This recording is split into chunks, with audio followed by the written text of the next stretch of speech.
வணக்கம். இலங்கை ஒலிபரப்பு கூட்டுத்தாபத்தின் தமிழ் பகுதியின் இயக்குனர் திரு கடல் பிள்ளை அவர்களே, யாழ் எஃப்எம்மின் இயக்குனர் திரு இடுதுபா அவர்களே, உலகத்தின் குரலாக போகின்ற பயிற்சி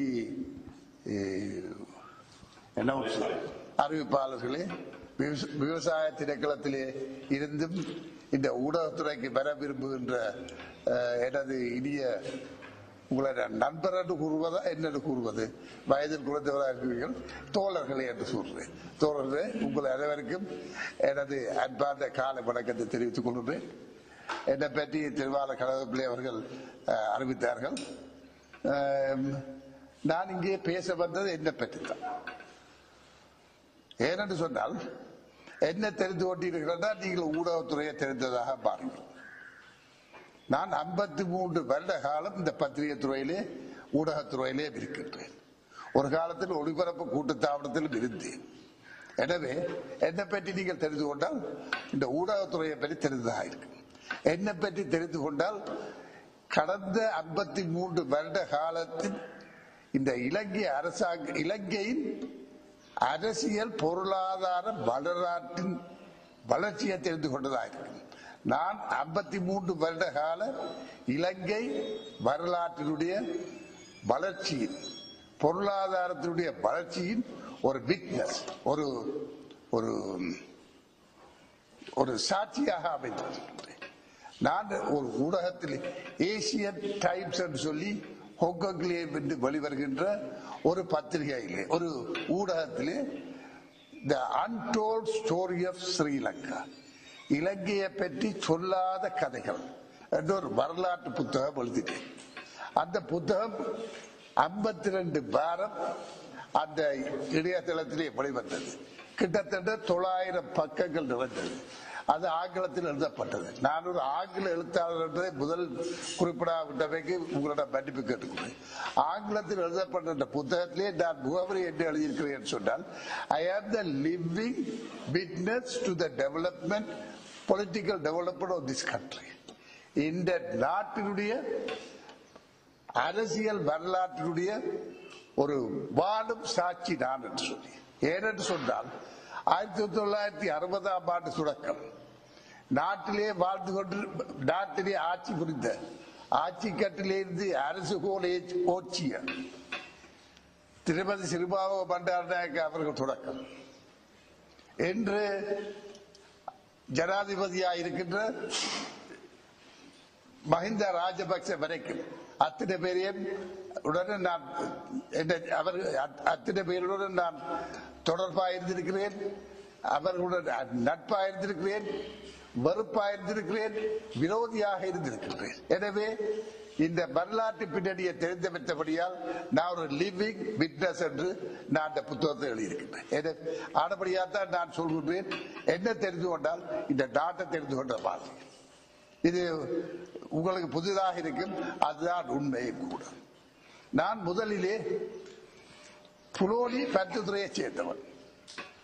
அந்த இடத்திலே தான் பிறந்து வளர்ந்தேன். என்னுடைய குடும்பத்திலே யாருமே பத்திரிகையில இருக்கவில்லை. என்ற குடும்பத்தினருக்கு பத்திரிகைக்கும் எந்த விதமான சம்பந்தம் கிடையாது. எனது தந்தையார் அந்த காலத்திலே டெய்லி நியூஸ் என்ற பத்திரிகை படிப்பார்.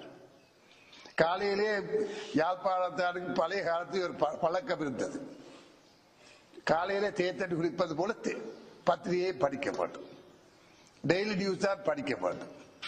அதே போல யாழ்ப்பாணத்து மக்கள் பாவிக்கிறது ரல்லி பைசைக்கிள் தான். இப்படி மற்றது ஓடுவது ஒஸ்டின் கார் தான். அது பழைய காலத்து முறை. நாங்கள் வாழ்ந்த காலத்திலே ஒஸ்டின் காரின் விலை வந்து 10,000, 9,000 சொச்சம் தான். இன்றைக்கு 9,000 சொச்சத்தை வச்சுக்கொண்டு மூக்குப்படி கூட போடலாம். அந்த காலத்தில் இல்லையா? நான் முதலிலே பத்திரிகையிலே மாத சம்பளத்தில் சேர்த்த பொழுது எனக்கு கிடைத்த சம்பளம் 250 ரூபாய் தான். மாத சம்பளம் ஆரம்பித்த பொழுது எனக்கு கிடைத்த சம்பளம் 19 ரூபாய். இப்படித்தான் நான் வாழ்த்தேன். எனவே பருத்தித்துறையிலே பிறந்த நான் 1960ஆம் ஆண்டு முதலிலே நான் பத்திரிகை ஆரம்பிக்க வேண்டும் என்று நினைத்தேன். நான் நேரடியாக ஆரம்பிக்கத்தான் முயற்சித்தேன். எங்கேயும் போய் வேலை செய்யணும், யாருக்கு அடிபடிக்கணும் எந்த காலத்தில் நினைத்த கிடையாது. வாழ்க்கையிலே எந்த தொழிலுக்கு நான் அப்ளிகேஷன் எழுத கிடையாது, இன்டர்வியூக்கு போட கிடையாது. என்ன வேலைக்கு வெப்பவர்களை தான் நான் இன்டர்வியூ பண்ணியிருக்கேன். இது என்னவோ இந்த நிலை நான் எடுத்துக்கொண்ட இந்த முடிவு இன்று வரைக்கும் சரியாகத்தான் இருக்கிறது. என்னை வேலைக்கு வைப்பவர்கள் அவர்களுக்கு என்ன வச்சிருக்கிற தகுதி இருக்கான்னு நான் இன்டர்வியூ பண்ணி பார்த்து தான் நான் வேலையில் இருக்கிறேன். இதுதான் என்ற நிலைப்பாடு. 60ஆம் ஆண்டிலே நான் பத்துத்துறையிலே தும்பல வீதியிலே கலாப நிதி என்ற அச்சுக்கூடம் இருந்தது, பிராமணருடைய அச்சுக்கூடம். அந்த அச்சுக்கூடத்திலே பஞ்சாங்க படிப்பார், அது மூடி விட்டார். அந்த அச்சுக்கூடத்தை போய் நான் கேட்டு எடுத்துக்கொண்டேன், குத்தகைக்கு எடுத்துக்கொண்டு என்னுடைய நண்பருடைய சேர்த்துக்கொண்டு வெண் தாமரை என்று சொல்லி மாதம் 2 முறை பத்திரிகை நான் வெளியிட்டேன். கிட்டத்தட்ட ஒரு வருஷம் ஓட்டி விட்டேன். அதுக்கு மேல் ஏலாம் போய்விட்டது. ஒரு வருஷம் மாதம் 2 முறை பத்திரிகை நடத்துவது சொன்னால் படிப்பு, அதாவது வேலை வாய்ப்பு இல்லாத ஒரு இளைஞருக்கு எவ்வளவு கஷ்டப்பட்டு யோசிச்சு பாருங்கள். எத்தனை நாளைக்கு தான் அம்மாவை நான் நச்சரிக்க முடியும். எனக்கு தகப்பனார் 56ஆம் ஆண்டு இறந்து விட்டார். நச்சரித்து காசு வேண்ட முடியும், அண்ணன் மேலிடம் கேட்க முடியும். எனவே ஒரு விதமாக ஒரு வருடம் நடத்திவிட்டு அதை வெற்றிகரமாக மூடுகளாக செய்துவிட்டேன். இதுதான் நான் ஆரம்பித்த வெண் தாமரை என்ற பத்திரிகையுடைய வரலாறு. அதை அடுத்து எனக்கு நண்பர் சொல்ல முடியாது, அந்த காலத்திலேயே நிறைய புத்தகங்கள் எழுதினவர் ஆசீர்வாத மாஸ்டர். நிறைய புத்தகங்கள், கணக்கு புத்தகங்கள், கணித புத்தகங்கள் அப்படின்னார். அவர் விவேகி என்ற ஒரு பத்திரிகை நடத்தினார். அந்த விவேகி பத்திரிகைக்கு நான் ஒரு உதவியாளராக, நான் தான் ஆசிரியர் சகலதும், ஆனால் ஆசீர்வாத மாஸ்டர் தான் அந்த பத்திரிகையின் ஆசிரியர். நான் எழுதி கொண்டு போய் கொடுத்து அந்த பத்திரிகை, மாதாந்த பத்திரிகைக்கு கொஞ்ச காலம் உதவியாளராக இருந்தேன். சகலது நானே ப்ரூவ் பார்ப்பதிலிருந்து சகல வேலையிலும் நானே செய்து அந்த பத்திரிகையில் ஆசிரியராக இருந்தேன். அந்த காலத்திலே எனக்கு கவிஞர் நாகராஜர் என்று ஒருவர் எனக்கு நல்ல நண்பரானார். அவரை உங்களுக்கு கேள்விப்பட்டிருக்க மாட்டீர்கள், ஆனால் சிறந்த ஒரு கவிஞர். அவர் தொடர்பாலே யாழ்ப்பாணத்தில் இருக்கின்ற இலக்கியவாதிகள் அனைவரையும் நான் சந்திக்கக்கூடிய, அறிந்து கொள்ளக்கூடிய சந்தர்ப்பம் எனக்கு கிடைத்தது. அந்த காலத்திலே சிறந்த அரசியல் விமர்சகராக இருந்தவர் கனக செந்தில்நாதன். அவர்தான் சிறந்த அரசியல்வாதி, இலக்கிய விமர்சகர். அதை அடுத்து டேனியல், ஜீவா போன்றவர்கள் எல்லாம் எனக்கு நண்பரானார்கள். அவர்களோடு எல்லாம் தொடர்பு இருந்தது எனக்கு. அதே போல ஈழநாடு பத்திரிகை ஆசிரியர், இவர்களோட தொடர்பாக இருந்தது. இவர்களுடைய இலக்கிய சேவை எப்படி ஆரம்பிக்கும் சொன்னால், மாலையிலே அவர்கள் சந்திப்பதற்கு முன்னர் அப்பொழுது ரீகல் தியேட்டர் இருந்தது, அந்த வீரசிங்க மண்டபத்துக்கு முன். அந்த ரீகல் தியேட்டர்ல ஆங்கில படம், கேலரியில் 55 போயிருந்து நாங்கள் எல்லாரும் ஆங்கில படம் பார்ப்போம். அது இன்னும் தெரியாத ஆங்கில படம் தான் பார்க்கணும் கனக செந்தில்நாதனுடைய ஆசை. நாங்கள் எல்லாரும் போய் ஆங்கில படம் பார்த்துட்டு வந்து அந்த பஸ் ஸ்டாண்டுக்கு இஞ்சாலும், உங்களுக்கு தெரியாது, இப்ப எனக்கு சொல்ல தெரியல, பூவாலசிங்கம் புத்தகங்கள் இருக்கு. நண்பர் பூவாலசிங்கம் ஒரு இடதுசாரியா, அவர் நைனாதீவை சேர்ந்தவர். பூவாலசிங்க கடையிலே நாங்கள் போயிட்டு எல்லா பத்திரிகையிலும் இலவசமா பார்த்துக்குவோம். பூவாலசிங்கத்தருடைய புத்தகங்கள் பார்த்துக்கிட்டு அதிலே இருந்து கதைச்சு கொண்டு கடைசியில பூவாலசிங்க கிளைக்கும், போய் தேத்தனியை குடிச்சிட்டு வாங்க ஒரு அலிபாக்கில். இதுல நிறைய அலட்டி கொண்டிருக்கிறீங்க. போய் ஒரு விதமா இன்னைக்கு யார்கிட்ட காசு இருக்கோ அவருடைய தயவுலேயே அன்றைக்கு தேத்தனி கடை ஆரம்பித்து நடைபெறும். 5 சதம் பிளேட், 10 சதம் டீ. இதுதான் தேத்தடியுடைய சிலம். உங்களுக்கு அந்த காலத்தில் நீங்கள் உங்களுக்கு தெரியாது, 5 சதத்துக்கு காசு இல்லையானால் 5 பிளேட், ஒரு ஆள் ஒரு பிளேட் எடுத்து 2 பேர் பிரித்து குடிப்போம். இப்படி கொடுத்து எங்களுடைய லக்கிய தாகத்தை வளர்த்து கொண்டோம். என்னட்டு ஒரு பிளேட்டை வேண்டி 2ஆக குடித்து எங்களுடைய லக்கிய தாகத்தை நாங்கள் அந்த காலத்திலே வளர்த்து கொண்டோம். அப்பொழுது நாகராஜன் அவர்கள் இலங்கை தமிழ் காங்கிரஸ் பத்திரிகை ஆடப்பத்தியிலே எங்களுடைய தலைவர் ஜிஜி பொன்னம்பலம் அவர்கள் தமிழர் ஒரு பத்திரிகை நடத்தினார். அந்த ஒரு கிழமை பத்திரிகை, தமிழர் பத்திரிகை ஆசிரியர். ஆனால் அவர் ஆசிரியர் பெயரளவில் இருந்தார், எழுதுறதெல்லாம் அவர். ஆனால் அரசியல் முறையால் குலசபாநாதன் ஞாபகம் இல்லை, அவர்தான் ஜிஜி பொன்னம்பலம் அவருடைய மைத்துனர். அவர் காட்டி அவர் அங்கீகரித்தான் பத்திரிகையிலே அச்சேரும். அந்த பத்திரிகையிலே நானும் போயிருந்து இது கதைகள் எழுதுவேன், கட்டுரைகளை திருத்துவேன். இப்படி வாழ்க்கை தொடங்கியது. இப்படி 2 வருஷம் 3 வருஷம் போயிட்டு வைத்துக் கொள்ளுங்கள். அதற்கு பிற்பாடு சரி, யாழ்ப்பாணத்திலேருந்து குப்பை கொட்ட முடியாது, ஏதாவது வேலை செய்யணும். அம்மாவும் கலைக்கிறார், இங்க இருந்து என்ன கர்மம் செய்கிறார், போய் வேலை வட்டியை செய்யறாங்க அழுதியான்னு சொல்லி என்ன கலைக்க தொடங்கிட்டார். அப்ப நச்சரிப்பிலேருந்து தாக்க முடியும், எழுத வேண்டும் என்ற ஆசை. எந்த வேலைக்கும் அப்ளிகேஷன் போடவில்லை. சப் இன்ஸ்பெக்டருக்கு போட்டார்கள், ஆர்மியிலே போட்டார்கள். ஆர்மி செகண்ட் லெப்டினன்ட் வேலைக்கு நான் போனேன், ஃபைனல் இன்டர்வியூக்கு போனேன்.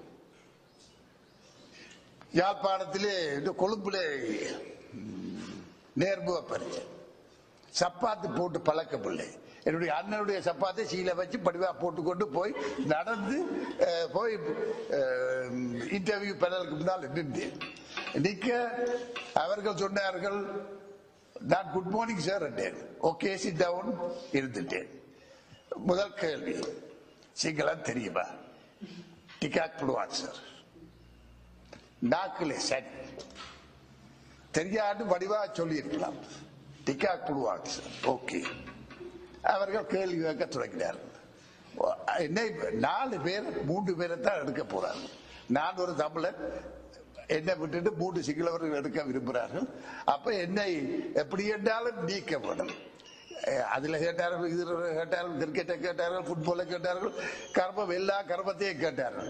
கடைசியில வந்தது என்ன கேட்பது, சிங்களத்தில் கேட்டார்கள். கர்நாடக கியாட்ட ஒயா கோபது ஆவி என்னட்டு வந்தடி என்று சொல்லு. ஜப்னா கோபது ஆவி. சரி, இதுக்கு என்ன சொல்லுவோம் சார்? கோச்சிங் அவசரம். சரி, கோச்சிங் ஆகும். 2 பேரையும் கேள்வி கேட்டார்கள். கடைசியில் ஒரு கேள்வி கேட்டார்கள், மேயர ஆமியிட பொட சிங்கள வார்த்தை. எந்த கிடைச்ச ஒருத்தர சொல்லி தெரியல. ஆமிக்கு சிங்கள வார்த்தை என்ன? நான் நிஜம் படமொழி சொல்லாத்தான் இருக்கணும் சார். ராணுவ சார், ராணுவ அது ஒரு அப்ப கேட்டான் இதட்டினவர். It sound like Greek to me. Okay, you can go now. சரி, முடிச்சிட்டேன். போச்சுட்டு அங்கே அண்ணனும் பேராசிரியர் சிவத்தம்பி அண்ணனுடைய கூட்டாளி 2 பேரும் வெளியில காவல். போன உடனே என்ன எல்லாம் நடந்து அவர்களுக்கு பெரிய சந்தோஷம். தம்பியை கண்டு நேரமா கேட்கிறாரு. முதல் கடைசியில கேட்டாலும் சிங்களத்துல என்ன சொன்னீங்க, ஏன் சிங்களம் தெரியும்னு சொன்னாரு. இல்ல எனக்கு தெரியும் தாரு யாரு டிக்காக் டிக்காக் தண்டுவாட்டி என்று சொல்லி முடிச்சாரு. சொல்லி முடிச்ச பாரு என்ன கேட்டார்கள், but is Sinhalese word for ஆபி என்று கேட்டார்கள் சிங்களத்துல. அப்ப நீ என்ன சொன்ன? ராணுவ அடே ஒரு அடி விழுப்படுறா. இந்த பக்கத்து அண்ணன், அந்த பக்கத்துல சிவத்தம்பி. உனக்கு சம்பளம் இல்லாத வேலை, உனக்கு தெரியாத விஷயத்தை பற்றி எல்லாம் பேர் கதைக்க போன. அதோட சரி, இதுதான் வாழ்க்கையில போன முதலும் கடைசியும் இன்டர்வியூ. ஆவியில் எடுப்பான்னு எடுக்கவே இல்லை. நான் வந்து திறமை பார்த்தேன், வீட்டிலேயே பேச தொடங்கிட்டு என்ன சும்மா சும்மா சாப்பிட்டு ஆச்சரிய பிள்ளையாவும் இல்லை, போய் கிரிக்கெட் விளையாடி கொண்டு ஊர் சுற்றி கொண்டு இருக்கிறேன். அப்ப ஏதாவது செய்ய வேண்டியன்னு கேட்டாங்க. என்ன செய்வதுன்னு கேட்டால் கடைசியில பார்த்தேன், அந்த காலத்துல பருத்தித்துறையிலே கொடியாவதுக்கு தான் போகணும் ட்ரெயின் ஏறுறதுக்கு. பருத்தித்துறையில கொடியாவதுக்கு 60 பஸ். அதுல ஏறிக்கொண்டு கோட்டைக்கு போனேன். கொழும்பு கோட்டையில போய் இறங்கினேன். 9 ரூபா 90 டிக்கெட் இருந்துச்சு. நாங்க உங்களே அந்த காலத்துக்கு இழுத்து கொண்டு வரோம். இன்றைக்கு 9 ரூபா 90 ட்ரெயின் டிக்கெட் இல்லை, ட்ரெயினே இல்லை கொடியாத்துல இருந்து கொழும்பு போறதுக்கு. அது வேற கதை. நான் இந்த வந்து உங்கள்கிட்ட வயது எனக்கு நான் செய்த நன்மை தீமை ட்ரெயின் இருந்தா நான் போயிட்டேன். அங்க போனால் எனக்கு ட்ரெயினில் கொழும்பு கருப்போ சிவப்போ தெரியாது. போய் ஆழ்ந்த ஒரு கடையில அந்த முதலாளியை கேட்டேன், தங்கலாம் போட்டு மேல தங்கலாம் 5 ரூபா ஒரு நாளைக்கு. சரி, ஒரு 100 150 ரூபா கொண்டு 5 ரூபா தான் இருக்கலாம்னு யோசிச்சு கொண்டேன். இருந்து கொண்டு ரேடியோ ஸ்லோனுக்கு போவோம். அப்ப ரேடியோ ஸ்லோனுக்கு என்ன மாதிரி போறான்னு ஒரு தடவை கேட்டேன். அந்த மூலையில போர்ட் ரயில்வே ஸ்டேஷன் அந்த மூலையில இருந்து 38ஆம் நம்பர் பஸ் வரும், அதுல போகலாம். சரி, அதுல போய் நின்று பஸ் வந்து 38 ஏறி நின்று கொண்டு கேட்டேன், ரேடியோ ஸ்லோன் புழுவாக்?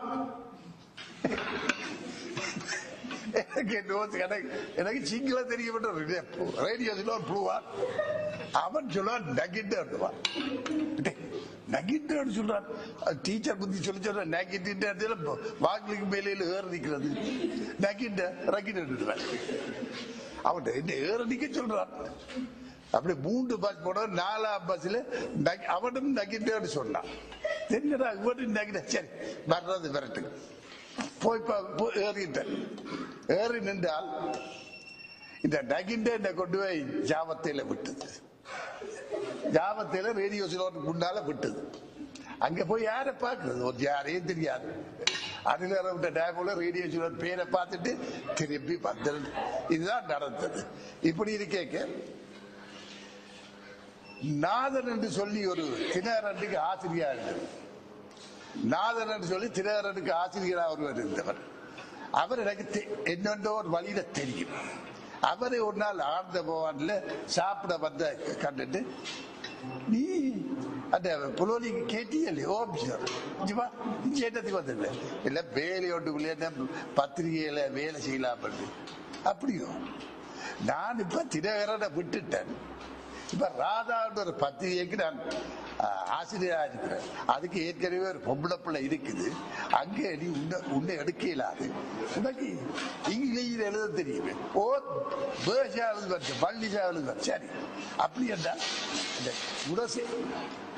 அப்படி என்றால் குணசேனாஸ் வந்து ஒரு இங்கிலீஷ் பத்திரிகை தொடங்கி இந்த சன் என்ற அதுல போய் கதைச்சுக்கிறேன்.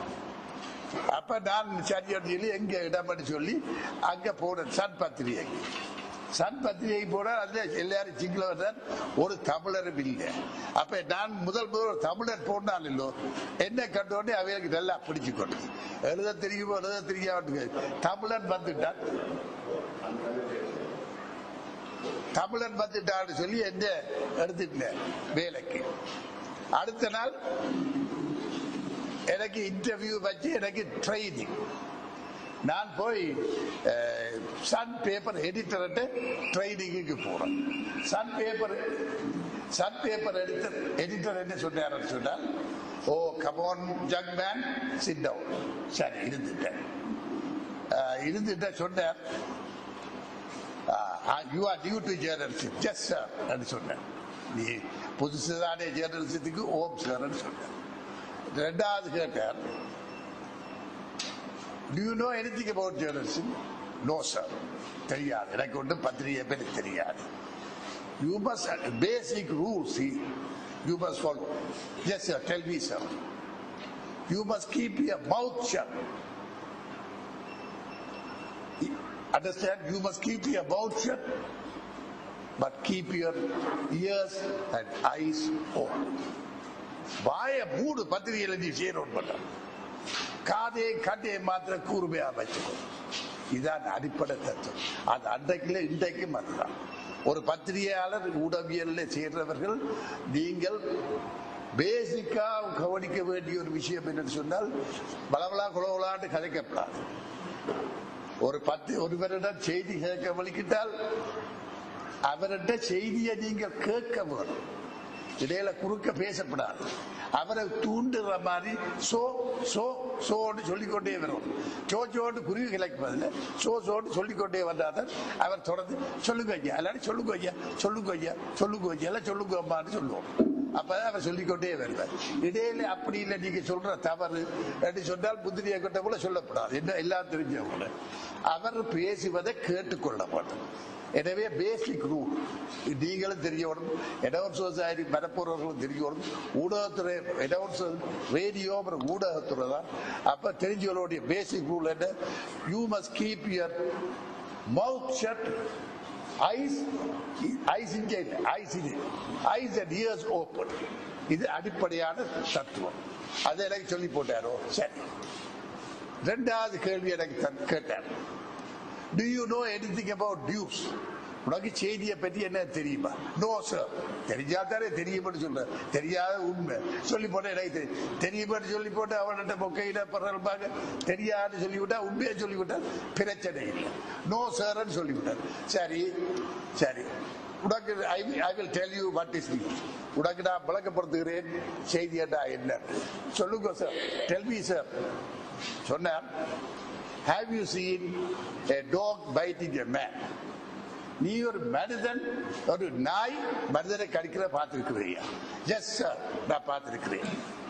அவர் சொன்ன, this is not a news, it's a natural happening. இது செய்தி அல்ல, இது இயற்கையாக நடைபெறுகின்ற ஒரு நிகழ்வு. But if a man bites a dog, then that is news. ஆனால் மனிதன் நாயை கடித்தால் அதுதான் செய்தி. Young man, do you understand? Yes, sir. This is journalist. Now you may go. சரி, முடிஞ்சது ஐயா. மூன்றரை நிமிஷத்துல என்ற பயிற்சி முகாம் முடிந்து விட்டது. இந்த 3.5 நிமிஷ பயிற்சி முகாமை பயிற்சி பட்டறையில் போய்த்தான் நான் இப்ப 53 வருட காலம் தாக்கு பிடிக்கிறேன். உங்களுக்கு எங்களை அந்த காலத்தில் எங்களுக்கு ஜேர்னலிசம் சொல்லி தருவதற்கு ஆட்கள் இல்லை, கேம்பஸ் கிடையாது, டெக்னிக்கல் காலேஜ் கிடையாது, யூனிவர்சிட்டியிலே ஒரு சப்ஜெக்ட் கிடையாது. நாங்களாகவே செய்தி என்றால் என்ன என்று சொல்லி சரி புலை எல்லாம் கண்டுபிடிச்சுதான் வளர்த்தோம். உங்களுக்கு பாருங்கள், பயிற்சி அறிவிப்பாளராக பயிற்சியாளராக இருக்கிற உங்களுக்கு என்ன போன்றவர்கள் உங்களுக்கு பயிற்சி அளிக்கிறார். திருவாளர் கடவுள் பிள்ளை போன்ற நெறியாளர்கள் உங்களுக்கு சொல்லி தருகின்றார். எங்களுக்கு யாருமே அந்த காலத்தில் சொல்லித்தரவில்லை. ஆனால் இந்த 3.5 நிமிட பயிற்சியிலே நாங்கள் எடுத்துக்கொண்ட இந்த பயிற்சியிலே 53 வருட காலத்தை ஓட்டி விட்டேன். இதை படிவாக தெரிந்து கொள்வோம். இது என்ன தெரிகின்றது? எழுதுவது, ஊடகத்துறையிலே ஈடுபடுவது, இதில் ஒரு ஆர்வம் இருக்கு. இது ஏதோ போல ஒரு வேலை கிடையாது. இதை நல்லா தெரிந்து கொள்வோம். சென்ற மே மாதம் 8ஆம் தேதி அலரி மாளிகையிலே நான் ஒரு கூட்டத்திலே பேசினேன். நான் தான் கீ நோட் அட்ரஸ் வழங்கினேன். அந்த கூட்டத்துக்கு தலைமை வைத்தவர் மாண்புமிகு ஜனாதிபதி மஹிந்த ராஜபக்ச. வந்திருந்தவர்கள் உங்களை போலதான் அரசாங்க ஊடகவியலாளர், ஸ்ரீலங்கா பிராட்காஸ்டிங் கார்ப்பரேஷனுடைய தலைவர், என்னுடைய நண்பரான ஹட்சன் சமரசிங்க அவர்கள் வந்திருந்தார். ரூபவாணி கார்ப்பரேஷனுடைய தலைவர் வந்திருந்தார், மோகன் சமரநாயக் அவர்கள். ஐடிஎன் கூட்டுச்சாவளத்தின் தலைவர் வந்திருந்தார். டெய்லி நியூஸ் பத்திரிகையின் ஆசிரியர் வந்திருந்தார், பிரதம ஆசிரியர். சண்டே ஒப்சர்வரின் பிரதம ஆசிரியர் வந்திருந்தார். பிரசிடென்ட் ஜனாதிபதி ஊடகத்துறையின் லூசியன் ராஜகிரணா வந்திருந்தார். அதே போல லேக் ஹவுஸுடைய தலைவர் வந்திருந்தார். இப்படி அரசாங்க ஊடகத்துறையை சேர்ந்தவர்கள் ஒரு 15-20 ஜாம்பவான்கள். இவர்கள்தான் அரசாங்க ஊடக யந்திரத்தை கொண்டு செல்பவர்கள் வந்திருந்தார். அவர்கள் மத்தியிலே நான் பேசும் பொழுது சொன்னேன், I understand you all take this as a job. நீங்கள் உங்களுடைய வேலையை ஒரு ஜாப்பாக நினைக்கிறீர்கள். அது தவறு. 8 மணிக்கு வந்து 4 மணிக்கு கிளாக் கோச்சிங் பார்த்துட்டு போறதல்ல இந்த வேலை. இந்த மனுஷன் உங்கள் மீது போல நம்பிக்கை வச்சிருக்கார். இந்த மனுஷன் நோட் மிஸ்டேக். இந்த இடத்துல ஜனாதிபதி மஹிந்த ராஜபக்ச அவர்கள். இந்த மனிதன் உங்கள் மீது இவ்வளவு நம்பிக்கை வைத்திருக்கிறார். அவர்தான் உங்களுக்கு இந்த பதவிகளை தந்தவர். நீங்கள் இந்த பதவிகளுக்கு ஏற்ற மாதிரி இந்த விஷயங்கள் எல்லாத்தையும் கொண்டு சென்றிருக்க வேண்டும். ஆனால் நீங்கள் எப்பவுமே எதிர்கட்சிக்காரர்கள் கண்டிக்கின்ற பொழுது அதுக்கு சல்ஜாப்பு சொல்லுகின்றவர்களாகவே இருக்கிறீர்களே தவிர நீங்கள் சுயமாக சிந்தித்து ஒன்று வலுவதில்லை. You have never been on the defensive. You have always been on the defensive but never been on the offensive. என்று சொன்னேன். அதே போல அதாவது முக்கியமாக இன்றைய காலத்திலே ஊடகவியலாளர்கள் என்ன செய்ய வேண்டும் என்று சொன்னேன். 30 வருட காலம் அரசியல், 30 வருட காலத்திலே நாங்கள் யுத்தத்தையும் துன்பத்தையும் துயரத்தையும் தான் பார்த்தோம். கொலையும் கொள்ளையும் தான் நடைபெற்றது. மனித உரிமை மீறல்கள் நடைபெற்றது. சொல்லனா துயரங்கள் நடைபெற்றது. நீங்கள் அனைவருமே இந்த 30 வருட கால யுத்தத்துக்கு பலியானவர்கள். நான் 28 வருட காலம் இந்த நாட்டிலே இருக்க முடியாமல் உலகம் முழுதும் என்னுடைய 2 பொம்பளை பிள்ளைய நாய்க்குட்டியை தூக்கிட்டு ஓடி ஓடி ஓடி ஒளிந்தேன். அப்படி இருந்த போதும் நான் பயங்கரவாதத்துக்கு எதிராக குரல் கொடுத்து போராடி கொண்டுதான் இருந்தேன். எனவே இந்த 30 வருட கால யுத்தம் முடிந்து விட்டது. It's a thing of the past. இது பழைய ஒரு வரலாறாக மாறிவிட்டது. இனிமேல் நீங்கள் கவனிக்க வேண்டியது என்ன? நீங்கள் கவனிக்க வேண்டியது 2 முக்கியமான விஷயம். இந்த நாட்டிலே யுத்தத்தை பற்றியும் பிரபாரத்தை பற்றியும் தமிழர் விடுதலை கூட்டணி பற்றியும் எழுதி கொண்டிருப்பது எந்த அர்த்தமும் கிடையாது. நீங்கள் கவனிக்க வேண்டிய முக்கியமான விஷயம் இந்த நாட்டினுடைய அபிவிருத்தி, இந்த நாட்டிலே இனங்களுக்கு இடையிலான இணக்கப்பாடு. இந்த 2 பற்றி தான் நீங்கள் இப்ப கவனம் செலுத்தணும் என்று கூறினேன். நீங்களும் யுத்தத்தை பற்றி நீங்கள் படிக்க வேண்டும், தெரிந்திருக்க வேண்டும். என்ன காரணத்துக்காக இந்த யுத்தம் வந்தது தெரிஞ்ச வேண்டும். மாவை சேனாராஜா அவர்கள் இந்த யுத்தம் வந்ததால் இன்னைக்கு எம்பி ஆயிருக்கிறார். அது உங்களுக்கு தெரியாத விஷயம். அதே பற்றி நான் உங்களுக்கு 2 வசனம் சொல்லி வைக்கிறேன். எனக்கும் திருவாளர் அமிர்தலிங்கத்துக்கு முடியும். அமிர்தலிங்கம் என்றால் உங்களுக்கு தெரியுமோ தெரியாது. பிரபாகரனை தெரியும், அமிர்தலிங்கத்தை தெரிந்தால் நல்லது. ஆனா அமிர்தலிங்கம் தமிழர் விடுதலை கூட்டணியிலே செயலாளர் நாயகமாக இருந்தவர். அவர் ஒரு தளபதி என்று அந்த காலத்தில் சொல்லுவோம். நல்ல பேச்சாளர், நல்ல வடிவான ஒரு மனிதன். அவருக்கும் எனக்கும் எப்பவுமே ஒரு லவ் அண்ட் ஹேட் ரிலேஷன்ஷிப். நான் ஒரு காலத்திலே அவரை அன்பா நடப்பேன், ஒரு காலத்திலே அவர் என்னை எதிர்ப்பார். லவ் அண்ட் ஹேட் ரிலேஷன்ஷிப் எனக்கு நீண்ட காலமாக இருந்தது. 70ஆம் ஆண்டிலே அவரை தோற்கடித்ததிலே, அவரையும் திருவாளரையும் சிவசிதம்பரத்தையே தோற்கடித்ததிலே எனக்கு முக்கியமான பங்கு இருக்கு. நான் அவர்களை தோற்கடித்தேன். நான் விட்ட தவறாதுதான். அவரை அந்த 70ஆம் ஆண்டிலே தோற்கடித்தபடியால் தான் அவர் தமிழர் விடுதலை கூட்டணி ஒன்று உருவாக்கினார். நாட்டை பிரிக்க வேண்டும் என்று சொன்னார். நாட்டில் தமிழீழம் வேண்டும் என்று சொன்னார். அது சொன்னாரே தவிர தேர்தலில் வேண்டும் ஒன்றுமே செய்யவில்லை. இதுதான் வந்த பிரச்சனை. எனவே அமிர்தலிங்கம் அவர்கள் எல்லாம் சுத்தி போட்டு 89ஆம் ஆண்டு வந்து மீண்டும் மட்டக்களப்பிலே போட்டியிட்டார். அங்கிருந்து வெல்ல முடியவில்லை. அவர் நியமன உறுப்பினராக தெரிவு செய்யப்பட்டு பாராளுமன்றத்திலே வந்தார்.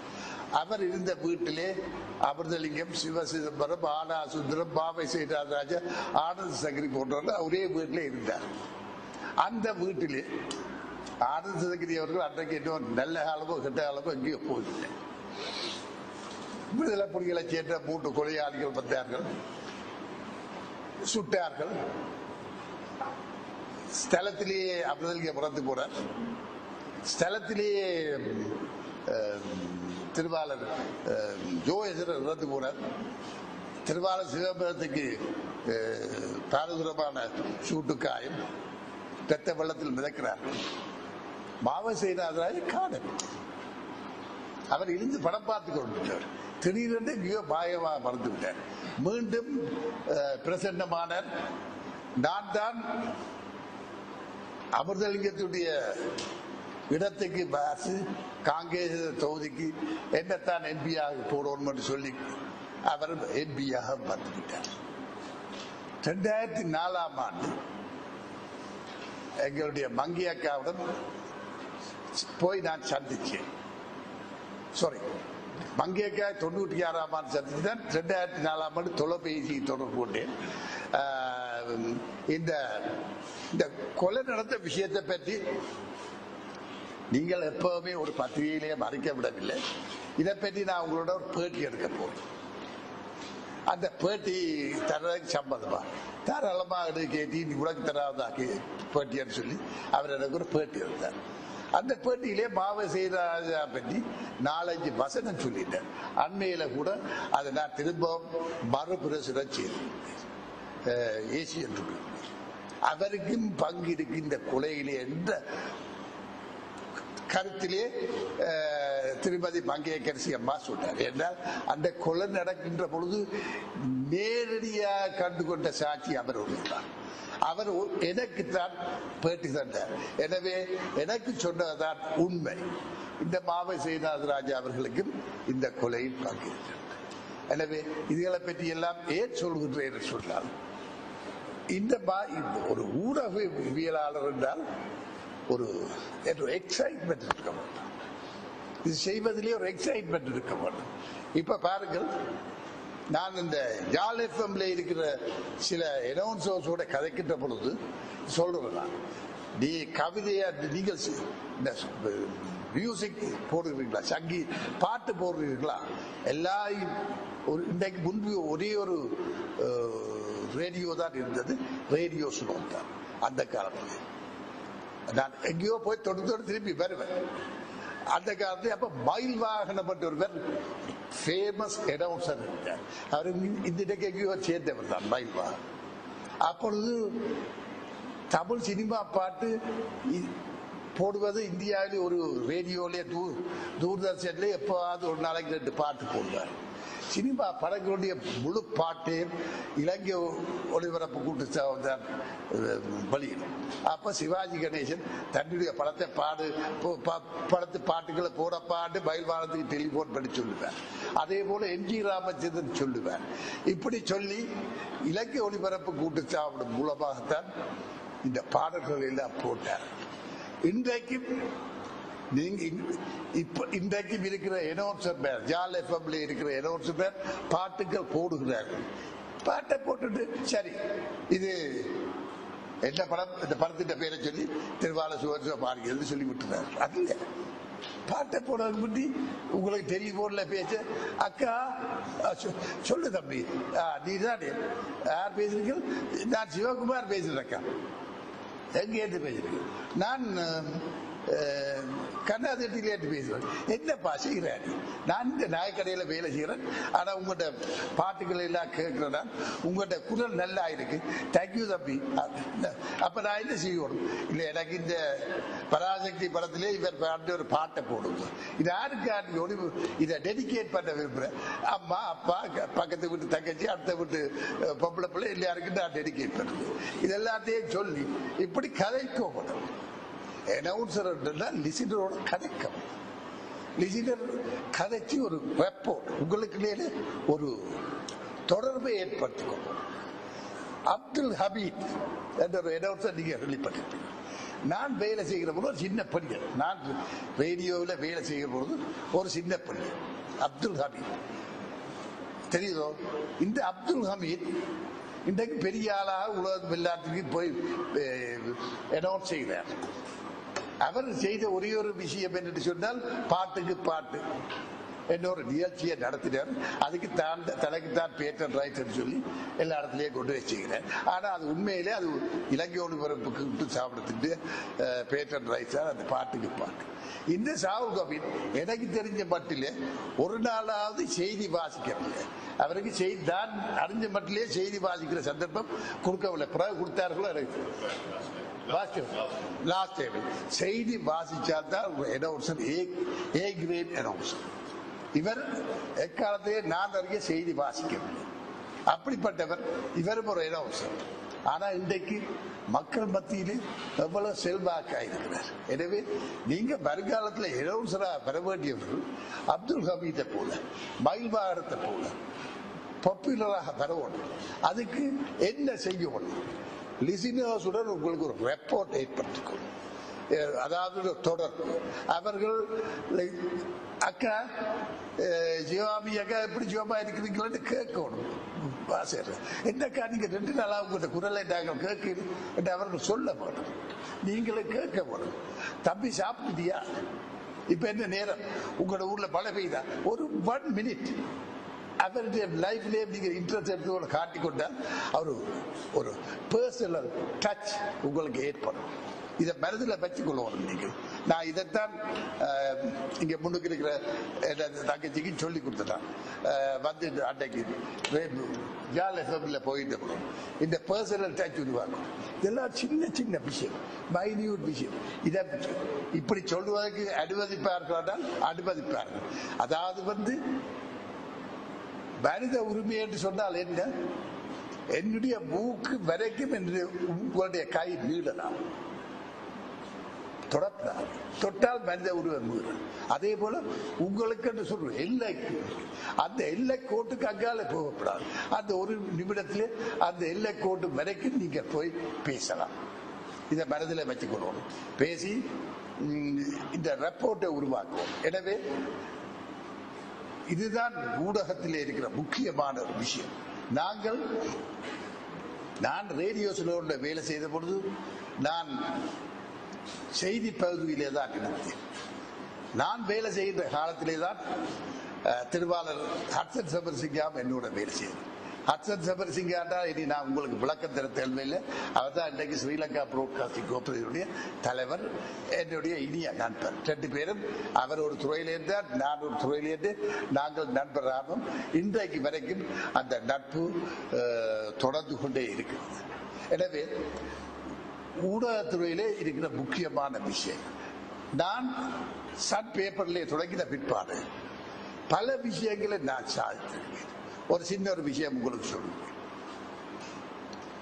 65 தொடக்கம் 70 வரைக்கும் இலங்கை தமிழரசு கட்சி, திருவாளர் செல்வநாயகம் அவர்கள் கட்சிக்கு தலைவர். இலங்கை தமிழரசு கட்சி ஐக்கிய தேசிய கட்சியுடன் உடன்பாடு செய்து தேசிய அரசாங்கம் ஒன்று அமைத்தது.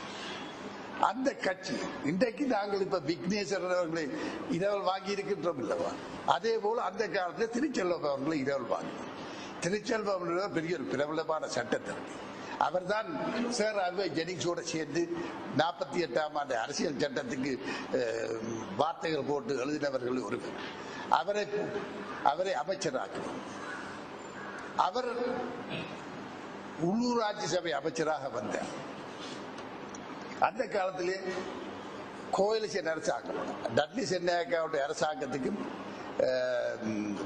டட்லி சென்னாயக்காவுடைய கட்சிக்கும் தமிழர் விடுதலை கூட்டணிக்கு இலங்கை தமிழரசு கட்சிக்கு இடையில உடன்பாடு, அவர் கூட்டணி அரசாங்கம். மாதம் மாதம் அவர்கள் சந்திப்பார்கள். பூட்லெட்ஸ் என்று சொல்லி டட்லி சென்னாயக்காவுடைய வாசஸ்தலத்திலே மாலையிலே மாதம் சந்திச்சு இந்த மாதம் என்னென்ன செய்யணும் என்னென்ன செய்யக்கூடாது விவாதிப்பார்கள். அப்பொழுது பத்திரிகையாளர்களையே கூப்பிடுவார்கள். நான் ஒரு அப்படியான கூட்டத்துக்கு போயிருந்தேன். அப்பொழுது டட்லி சென்னாயக்கா வீட்டிலிருந்து நாய் போன பொழுது டட்லி சென்னாயக்கா அவர்கள் எல்லாரும் சாராயம் குடித்து சாப்பிட்டு கொண்டிருந்தார். உங்களுக்கு தெரியாது, சர்ஜன் கொத்தலாவில் டட்லி சென்னாயக்கா போன்ற பிரதம மந்திரிகள் அந்த காலத்திலே வாழ்ந்தவர்கள் ஒரு போதில் அறக்க அப்படியே முழுமையா விடுவார்கள். அவ்வளவு உடம்பு திடகாத்திரம் உள்ளவர்கள், நல்லா குடிப்பார்கள், நல்லா சாப்பிடுவார்கள். அணில் உரைகளை போல சாப்பிடுவார்கள், கோப்ப கணக்காக சாப்பிடுவார், உரைப்பாட சாப்பாடை சாப்பிடுவார். இதெல்லாம் நீங்கள் கவனிக்கணும். இப்படியான சந்தர்ப்பம் உங்களுக்கு கிடைக்க வேண்டும். நீங்கள் ஊடகத்துறையில இருந்தால் தலைவர்களுடன் சந்திக்கக்கூடிய சந்தர்ப்பம் நிறைய கிடைக்கும். இப்படியான சந்தர்ப்பம் கிடைச்சால்தான் தெரியும்.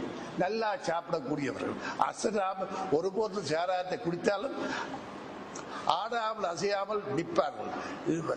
வரி என்ற சாமானிக்கு அங்கே இடமில்லை. அப்படி குடித்துக்கின்ற பொழுது திருச்செல்வம் அவர்களும் அதில் போயிருந்தார். அந்த மனுஷன் ஒன்றும் குடிக்கிறதில்லை, தீட்டு ஒரு சிவல மனுஷன். அவரை பற்றி இன்னொரு கதை உங்களுக்கு சொல்லும். சிவப்பு மனுஷன், மெல்லிய மனுஷன், நிறைய படித்தது அகாடமிக் சொல்றது. அதுக்கு இந்த கர்மோடு தெரியாது. போயிருந்தார். இவர் இன்னும் சொல்ல பக்கத்திலே மாத்திரை ஏற்றி விட்டான் பல ஆறு கட்டுகிறார். தெரியும், அடிக்க இந்த போட்டோகிராஃபர் கட்ட படம் கொடுத்தார். நான் கூட்டிக் கொண்டு வந்த போட்டோகிராஃபர் தான் அந்த திருச்செல்வத்துக்கு விழுந்த அடிய படம் கொடுத்தார். வேற பத்திரிகைக்காரர் யாருமே எடுக்க இல்லை. தெரியும், இதுக்கு எனக்கு ஒரு 100 ரூபாய் பிரைஸ் கிடைச்சு பத்திரிகையால. டைம்லி சென்ஸ் ஒரு நிகழ்ச்சி நடவுறது அடி விழுந்தது. இது ஒரு கதை. எனவே அடியெல்லாம் வேண்டித்தான் திருச்செல்வம் அவர்கள் கொஞ்ச காலம் இருந்து பிறகு திருக்கண்ணாமலையை புனித பிரதேசமா பிரகடனம் செய்த பொழுது ஒரு புத்தபிக்கு அதுக்கு எதிர்ப்பு தெரிவித்து பிறகு அவர்கள் அரசாங்கத்தை விட்டு விலகி படிப்படியாக விலகி போனார்கள் என்றதான் சரித்திரம். மற்ற ஒப்பந்தம் செய்தபடி தமிழுக்கு முக்கிய இடம் அரசியல் சட்டத்திலே கொடுக்கவில்லை. எனவே அன்று திருச்செல்வம், இன்றைக்கு விக்னேஸ்வரன் ஐயா அவர்கள் வந்திருக்கிறார். விக்னேஸ்வரன் ஐயா உங்களுக்கு புதுசா இருக்கலாம், எனக்கு புதுசு இல்லை. ஏன்னு சொன்னால் அவற்றை தம்பியத்தான் என்னுடைய மச்சிருச்சு. என்னுடைய மனைவியுடைய மூத்த அக்கா கல்யாணம் முடிச்சிருக்கார். எனவே உங்களை எல்லாருமாக எனக்கு நீதியரசர், முன்னாள் நீதியரசர் விக்னேஸ்வரன் ஐயா அவர்கள் நல்லாக தெரியும். அடுத்த திருச்செல்வம் கொண்டு சம்பந்த ஐயா உருவாக்கி இருக்கிறார் மனதிலே வச்சுக்கொள்ளும். காலப்போக்கில் நீங்கள் தெரியல. எனவே இப்படித்தான் நடந்தது. அந்த காலத்திலே நான் பத்திரிகையில இருந்த பொழுது உங்களுக்கு சொன்னேன், எனக்கு முதல் மாத சம்பளம் 19 ரூபாய். அது எப்படி அந்த 19 ரூபான்னு சொன்னால், எழுதுவதற்கு காசு,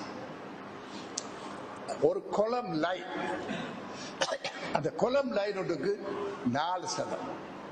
முதல் மாதம் நான் எழுதி கிழிச்சதுக்கு கிடைச்ச சம்பளம் தான் 19 ரூபாய். 19 ரூபாயில கொழும்புல என்னத்தை பண்ணல யோசிச்சு பாருங்க.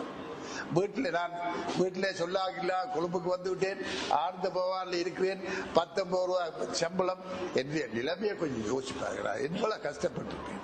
ஒரு விதமா அன்று யோசிச்சேன், இந்த தொடர்ந்து எழுதுவோமே தான். அப்ப கூட்டங்களுக்கு எல்லாம் விட்டால் பக்கமா எழுதி கொண்டு கொடுப்பேன். அவன் வெட்டி போட்டு ஒரு 4 வரி போடுவான், சப்படிட்டு. இப்படியே 2ஆம் மாதம் 180 ரூபாய் கிடைச்சது. 3வது மாதம் இப்ப I know the trick of the trade. இந்த தொழிலுடைய ரகசியம் எனக்கு தெரிய வந்து விட்டது. என்ன பாலி வெட்டிக்கு விட்டார்கள். எழுதி 1500 ரூபாய் சம்பளம். 119, 180, 3ஆம் மாதம் 1000. 6 மாதம் இந்த ரேட்ல 1000க்கு மேல போச்சு. ஒரு சிறந்த ஒரு பத்திரிகையாளர் டிபி தனபாலன், லங்கா தீபாவளி, இதெல்லாம் நீங்க கேட்டுக்கொள்ளணும். ஒரு காலத்தில் நீங்கள் எங்கேயா படிக்க இந்த பெயர்கள் எல்லாம் வரும். டிபி தனபாலன் லங்கா தீப பத்திரிகையுடைய ஆசிரியர். இவர் தான் எங்களுடைய எடிட்டோரியல் போர்ட் மேனேஜிங் டைரக்டர். அவர் கூப்பிட்டார், come here Mr. Rajigan. Yes sir, you are making lot of money, no? Even I as a managing director is not getting what you earn. நான் மேனேஜிங் டைரக்டர் ஆயிருக்கே இவ்வளவு காசு எனக்கு இல்லை. அந்த நேரத்தில் ஒரு எம்பிக்கு 780 ரூபாய், மினிஸ்டருக்கு 1000 ரூபாய் தான் சம்பளம். அப்ப நீ 1500 ரூபாய் சம்பளம் கொடுக்குற. சரி, from today onwards I am making you the staff reporter. நிரந்தர உத்தியோகத்தில் மாத சம்பளம் 280 ரூபாய். ரைட், என்ன செய்யல? beggars have no choosers. ஒரு பிச்சைக்காரன் தான், வேலை இல்லாம வந்திருக்கிறான். அவன் 280 ரூபாய் தரன்னு சொல்றான். சரி தரட்டும், ஏற்றுக்கொண்டால் எனக்கு 4 கிழமை, ஒவ்வொரு கிழமைக்கு டிராவலிங் அலோன்ஸ் 10 ரூபாய் தரேன்.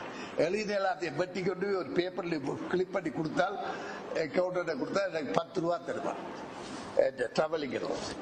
அப்ப 280 ரூபாய் சம்பளத்துல 65 ரூபாய் டிராவலர் சோமண்டு சைவ கடையில் சாப்பாட்டுக்கு மாதம் முடியும்.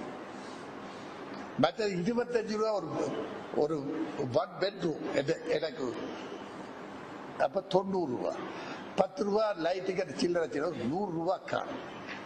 150 ரூபாய் என்னுடைய அம்மாவுக்கு மாதம் நல்ல பிள்ளை போல உழைத்து இப்ப காசு எடுத்து வைக்கிட்டேன். 7ஆம் 8ஆம் மாத தொடக்கம் அழிபாடே போய் ஏதாவது வேலை வெட்டி எப்ப தெட்டச்சோறு சாப்பிட்டு கொண்டிருக்கிற உனக்கு வேற வெட்டி திட்டு அம்மாவுக்கு மாதம் இந்த காசு எடுத்து வைக்கிட்டேன். 180 ரூபாய். அப்ப 100 ரூபாய் செலவு, 180 ரூபாய். அப்ப நாக்கு வலிச்சியா பிச்சை செலவு கண்டிக்க கேட்க கூடாது. இந்த 10 ரூபாய் தான் இருந்தோம். இந்த 10 ரூபாய் கார்டு அந்த காலத்துல 1 ரூபாய் 10 தேர்ட் கிளாஸ் படம் பார்க்க போறது. 55 கேலரி எல்லாம் முடிச்சு அது எல்லாம் ஊரோட. தேர்ட் கிளாஸ் செகண்ட் கிளாஸ் தான் படம் பார்க்கணும்.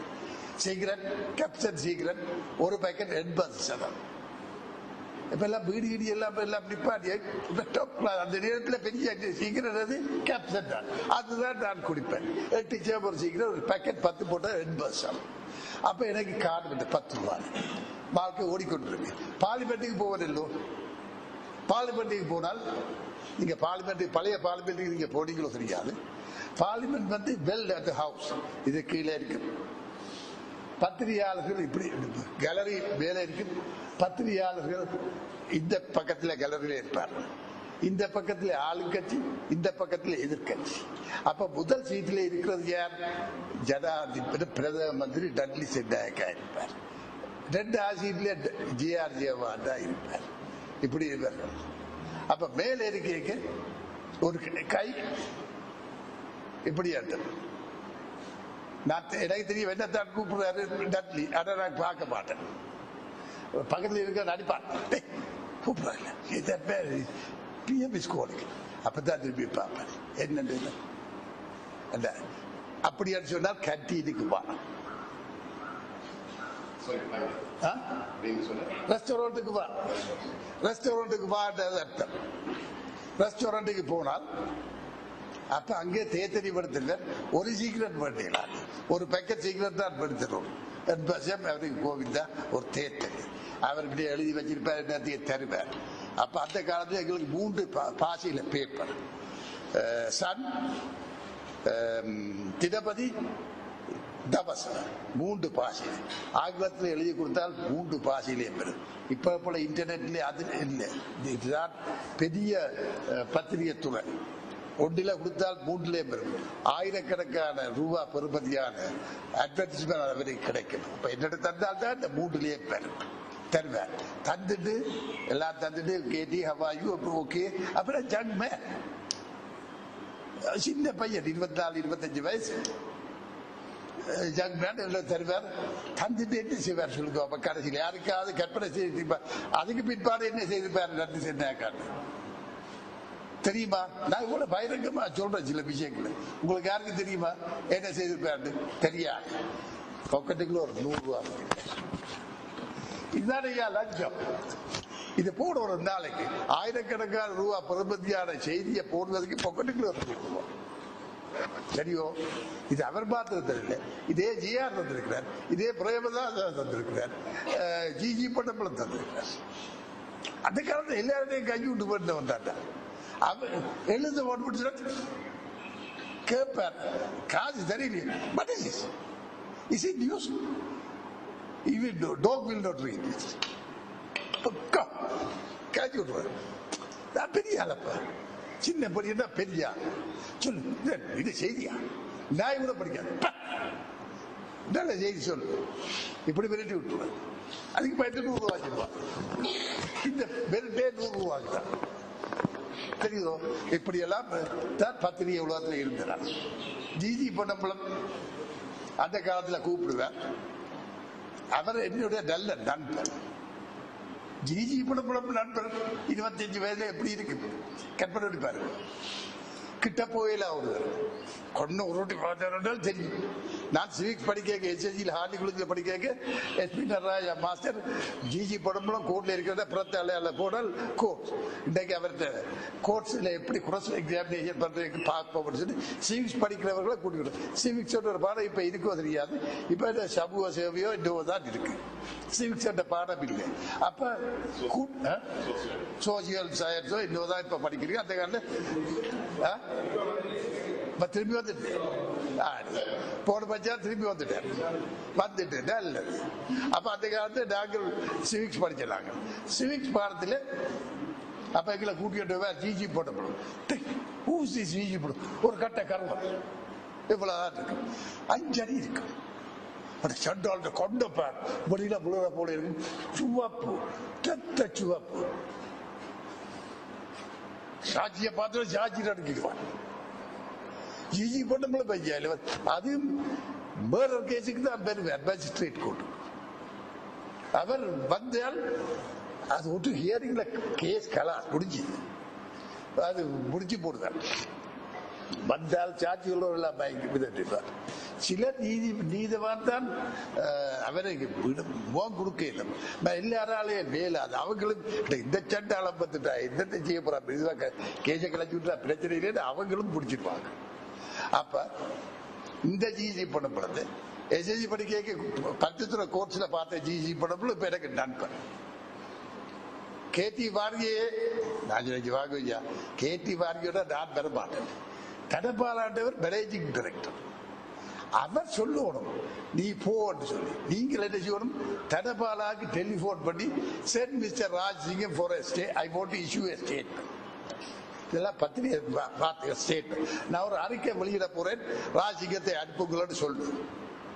கூப்பிடு டெலிபோன்ல நான் கீழே போய் அந்த காலத்தை தவச பத்திரிகை எடிட்டோரியல் 4வது ஃப்ளோர்ல இருக்கு. நான் சொல்லி போட உடனே கூப்பிடாது கடற்கண்டு போடுவே 4 படி ஓடி போய் இறங்கி கூட்டு போய் கட்டிடிக்கல இருப்பேன். ரெஸ்டாரண்ட் அடிப்பார் ஜிஜி பண்ண தடபாலா. மிஸ்டர் தடபாலா எஸ் அந்த குரல் பங்கள குரல் யார் கேட்டால் பயப்பட மாட்டேன். தடபாலா ஒழுப்பிட்டு அந்த காட்சியை நீங்க பார்க்கணும். ஒரு தமிழர் குரலுக்கு ஒரு சிங்களம் எந்த மாதிரி அடங்கி ஒடுங்கி மரியாதை செலுத்தினாங்க. அப்ப தடபாலா ஒழுப்பிட்டு please send that young man Rajasingam I want to issue a statement. உடனே அனுப்பு நான் ஒரு ஸ்டேட்மெண்ட் வெளியிட போவேன் சொல்லுவேன். என்ன தேடுவேன் எனக்கு தெரியுதான பெருமட்டு நான் வேறுபட்டு தான் போய் கட்டியில் அடிப்பேன். எனக்கு 4 பியூர் தேடி வந்து கட்டியில் என்ன பிடிச்சிருவாங்க. நான் சொன்னேன் yes sir no mister G G படப்பட but you to come immediately go take the office car to call the photograph go check. நம்ம செட்டப் தான். போனால் ஜிஜி படப்பட வீட்டுக்கு போனால் கடந்து அவர் ஸ்டேட்மெண்ட் டிக்டேட் பண்ணுவேன். நான் எழுதுவேன். இதெல்லாம் ஒரு 30 மினிட்ஸுக்குள்ள இந்த விஷயம் முடிச்சிடும். போட்டோகிராஃபர் 2-3 படம் எடுப்பார். சரி என்ன செய்வேன் முடிஞ்ச பிற்பாடு இதை பேக் பண்ணி இதை கட்டி டிரைவர்கிட்ட கொடுத்து விட்டுட்டு போட்டோகிராஃபரே ஓடி போய் கொண்டு போய் கொடு எடிட்டோரியல். இன்றைக்கு அதுதான் லீட் ஸ்டோரி. ஜிஜி படம் பாய் சுரந்ததான் இன்றைக்கு வருகிற எல்லா தமிழ் சிங்களம் இங்கிலீஷ் பத்திரிகை எல்லாத்துலயும் முக்கிய செய்தி பை கேடி ராஜிகம் என்னுடைய பெயரோட வரும். சரியோ அவர் சொல்லுவார் அடே இதடா கதப்போ அவர் நான் சொல்லுவது அவர் அல்வா தானே ஒரே ஊரை வந்தாங்க. அது நீ ஜிஜி பொண்ணம்பளும் அல்வாயை சேர்ந்தவர். அல்வாய்க்கு இருக்கிறது தெரியுது அளவா இல்லை அல்வா அதுக்கு தெரியுமே அல்வாய்க்கு இருக்கிறது அல்வாய் அளவையே நினைச்சு போறாங்க. அல்வாயை சேர்ந்துலாம் அப்ப இருந்து நாங்க ஊர் கதையில் கேட்பேன். அப்ப முன்னுக்கு சிவஜம்பரம் பார்க்கல அப்ப இப்படி நிப்பிட்டேன். சரி சிவஜம்பரம் அது இருக்க வந்துட்டான் பெரிய மனுஷன். அவனுக்கு இருக்க வேண்டியதான் என்னோட ஆச்சு. எனக்கு மத்தியான சாப்பாடு அப்ப நான் மிரக்கறி சாப்பிடுறேன். மிரக்கறி பாபிசை சாப்பிடுறேன். கோழி குஞ்சு கறியாச்சி எனக்கு ஒரு சின்ன துண்டு வேற. அதான் ஜிஜி படப்புல போடுறதானே அந்த காலத்துல அவருக்கு அரசியல் கூட்டங்கள் ஆரம்பிக்க மால் சித்த பிள்ளையா கோயில் சொல்லி பருத்தித்துறையில அந்த கோயில் தான் முதல் கூட்டம் வைப்பார். அவன் ஒருத்தர் இருந்த பேர் வைரமுத்துவோ யாரோ ஒருத்தர் மறந்து ஒரு பேர் எல்லோரும் எல்லாம் கூட்டம் பிடிச்ச பிற்பாடு எல்லாருக்கும் சாப்பாடு அவர் ஒரு விஸ்கி போத்து கொண்டு இருந்தார், கையில வச்சு கொண்டுவார்.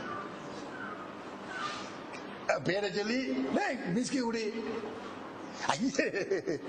குடி, ஒரு சின்ன சொட்டு தண்ணி ஒரு கூட சிஜி நம்மள வையா அந்த விஸ்கி இல்லையா அது வரைக்கும் கூட அதுல ஒன்று இருக்கா தண்ணி தான் இருக்கு தெரியுதோ. அப்படிப்பட்ட மனுஷன் கோழி குஞ்சின்னு ஒரு சின்ன துண்டு வந்தால் அது பெரிய இருக்கு. அப்ப விஸ்கியே அவ்வளவுதான் கொடுத்தது. அப்படி நாங்க குடிச்சு அப்படி சாப்பிட்டு அப்ப நான் தண்ணி போட மறந்து போட பழக சொல்லி தரையில்லை ஒருத்தர். ஆனா எங்க குடும்பத்துல எல்லாரும் பெருக்கி கொடுப்பாங்க. அப்பா சிலோசிஸ் இந்த லிவர்லாம் வந்தார். சிலோசிஸ் இந்த லிவர் ஏன் வர்றது யாருக்கு தெரியுமோ சொல்லுங்க. சிலோசிஸ் இந்த லிவர் என்னத்துக்கு வர்றது அந்த வருத்தம்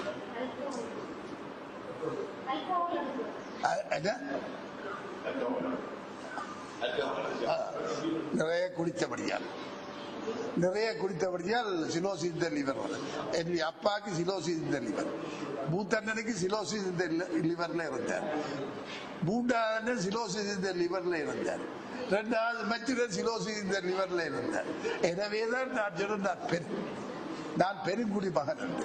அந்த குடும்பத்துல வந்து அந்த காலத்துல சொல்லுவார், அப்பா சொல்லுவார், போய் எங்கிட்ட காடிக்குள்ளே கல்லு வேண்டி கொண்டு வாழ்ந்தால் கல்லு வேண்டி கொண்டு வந்தால் அவர் முதல் கேள்வி போத்திலுக்குள்ள கல்லு காதுக்குள்ள வச்சு பார்த்துட்டு பார்த்து அது பேசி கல்லு வேண்டினா காதுக்குள்ள வச்சு பார்க்கணும், கல்லு பேசும் தெரியுதோ அது பேசியது.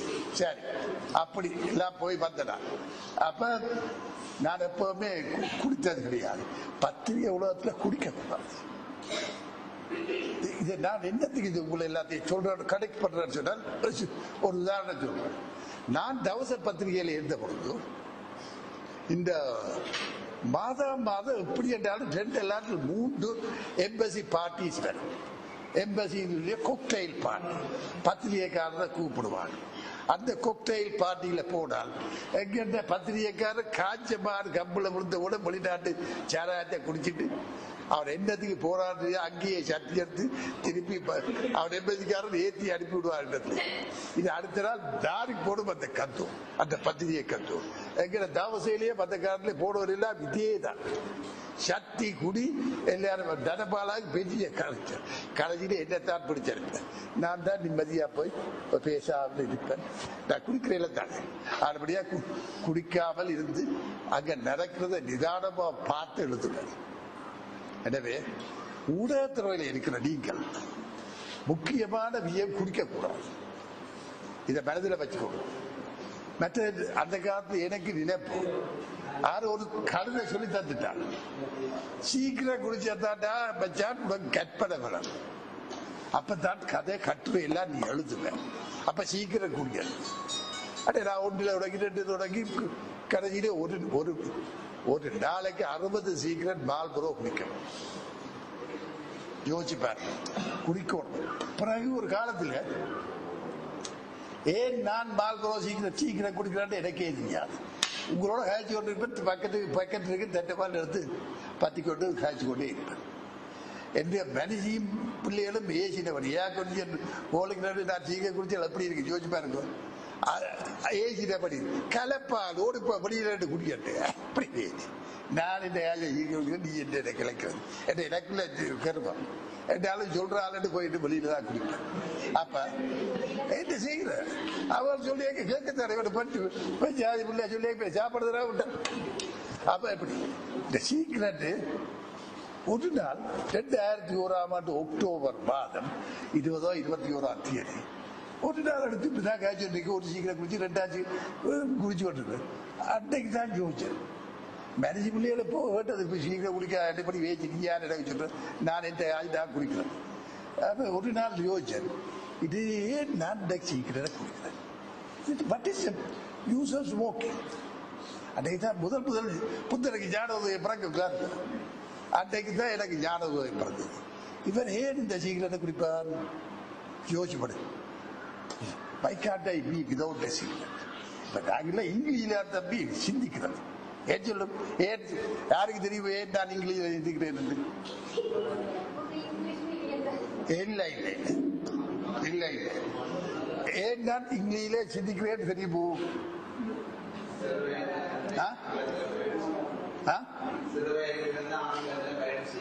இல்ல பரிச்சயம் கூலிக்கு பாடுறதுக்கு கூட இப்ப 53 வருஷமா இங்கிலீஷ் தான் எழுதி கொண்டிருக்கேன்.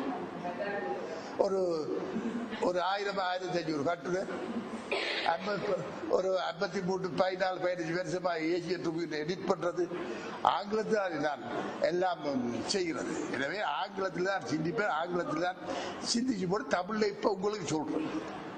இங்க வந்தா தானே தமிழ், அங்கே என்ன இங்கே தமிழ் கிடையாது, இங்க வந்தா தமிழ்ல பேசுறேன். எனவே இங்கிலீஷ்ல சிந்திச்சு தமிழ்ல பேசுகிற வித்துவாட்டான் கட்டிருக்கிறீங்களோ என்ன போல பேர் யாரு சொல்லுங்க. வெக்கமில்லை, நம்மளோட எவ்வளவு ஜோவியலா சந்தோஷமா பேசுறோம். ஏன் நான் இப்படி ஹாசியமா பேசுறேன் இவரே யோசிப்பார். ஏன் இப்படி உங்களோட கொமடியா ஹாசியமா பேசுறேன்? நான் ஒரு கொமடி பீஸா இல்ல.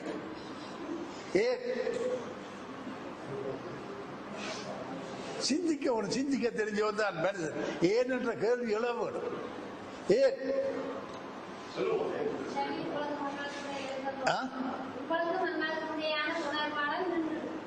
இல்ல, அதுக்கு இல்ல, இந்த இதுக்குள்ள ஏற வேணும். யாருக்கு? உங்களுக்கு ஏற வேணும். பகுதியா எனக்கு தெரியும் இந்த கிரௌடுக்கு இப்படி சொன்னா தான் ஏறுபட்டு. இது வந்து ஜேர்னல்ஸ், இது வந்து ஊடகத்துறை சம்பந்தப்பட்ட விஷயம். முக்கியமான விஷயங்களை உங்களுக்கு சுலபமாக மாம்பழத்தில் வாழைப்பழத்தில் ஊசி ஏற்ற கூட ஏற்றணும் எண்ணத்துல தான் நான் இவ்வளவு ஹாசியமா உங்களுக்கு சொல்லிக்கிட்டு இதை உங்களுக்கு. ஆனால் நீங்கள் என்ன செய்திருக்கணும்? நான் இவ்வளவு நேரம் காய்ச்சதுக்கு நீங்கள் என்ன செய்திருக்கணும் சொல்லுங்க பாப்போம்.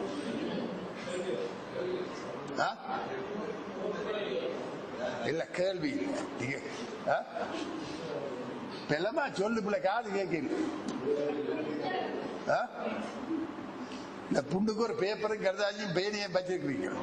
யாரையாவது நான் சொன்ன ஏதாவது விஷயத்தை நோட்ஸ் எடுத்தீங்களான்னு கவனிச்சு ஒரு தடவை எடுக்க. ஏன் நீங்க நோட்ஸ் எடுத்துருக்கணும். சிலவளை பேச்சின் கவரப்பட்டு பறந்துட்டீங்களா? அப்படின்னா அது எனக்கு பெருமை. ஆனால் முக்கியமான விஷயங்களை நோட்ஸ் எடுத்து நான் அங்கே தொட்டு திரும்ப தொடர்ந்து ஒரு விஷயத்துக்கு வந்து கொண்டிருக்கிறேன். எனவே முக்கியமான விஷயங்களை நீங்க நோட்ஸ் எடுக்க தவறாதீங்க. எனவே உங்களுக்கு தெரிஞ்சவன் நாங்கள் எப்படி பத்திரிகை துறையிலே வாழ்ந்தோம் என்று தெரியும். ஒரு லிவிங் பர்சனாலிட்டி, லிவிங் லிஜெண்ட் நான் சொல்லப்படா, நீங்கள் நான் சொல்லணும் என்ன பற்றி. ஆனால் living person at present in journals. எனவே என்ன போல ஒருவரை நீங்கள் தமிழர் மத்தியில காண முடியாது, இலங்கையில காண முடியாது. ஒரு இலங்கையர் மத்தியிலே என்னன்னா சர்வதேச பத்திரிகை. உங்களுக்கு திருவாளர் கடவுள் பிள்ளை அவர்களுடைய வேண்டுகோளுக்கு இணங்க, ஹட்சன் சபர்சிங்க அவர்கள் சொன்னதுக்கு உங்கள் மத்தியில வந்து நான் என்னுடைய நேரத்தை நினைக்கிறேன். எனவே நான் சொல்கின்ற விஷயங்களை நீங்கள் நோட் பண்ணி எழுதி கொண்டு வரணும், படிக்க வேணும்.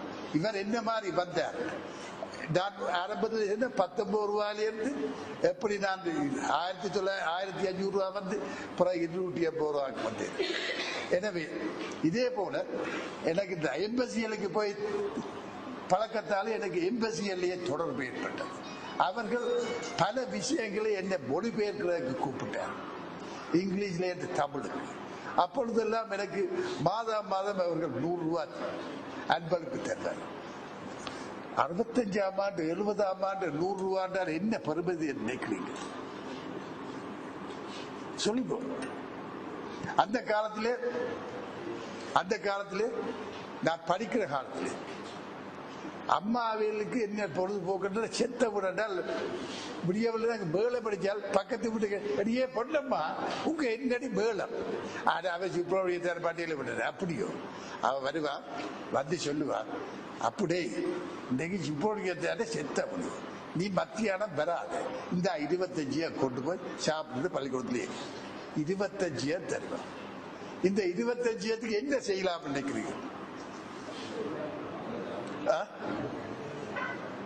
இந்த 25 2 தோசை வேண்டலாம், 5 கடலை வேண்டலாம், சுண்டல் ஒரு பிளேட் 5 வேண்டலாம். இதை விட 20 கணக்கு சொல்லிட்டு இன்னொரு 5 டோங்கு வேண்டாம், போல் குண்டு விளையாடலாம், குண்டு 5 வேண்டலாம். அப்ப 25 எவ்வளவு பெரிய ஆசை யோசிச்சு பாருங்க. ஒரு ராத்தல் பான் அப்ப நோ கிலோ 28. இதுதான் ஒரு ராத்தல் பான் இந்த விலை. ஒரு ராத்தல் சீனி இந்த விலை 25. ஒரு தேங்காய் 10. 2 ரூபாய்க்கு சந்தைக்கு போனால் ஒரு கூட மீன் பண்ணி கொண்டு வருவான் 2 ரூபாய் அந்த காலத்தில் பார்த்தலாம். எனவே இந்த செத்த வீட்டுக்கு போனா 25 தருவார். இந்த காசுல இப்படி நாங்கள் செலவழிக்கக்கூடிய. எனவே சொல்லுங்க, நான் என்ன எங்க விட்டேன், ஏன் இதை சொல்றேன் கேட்கல?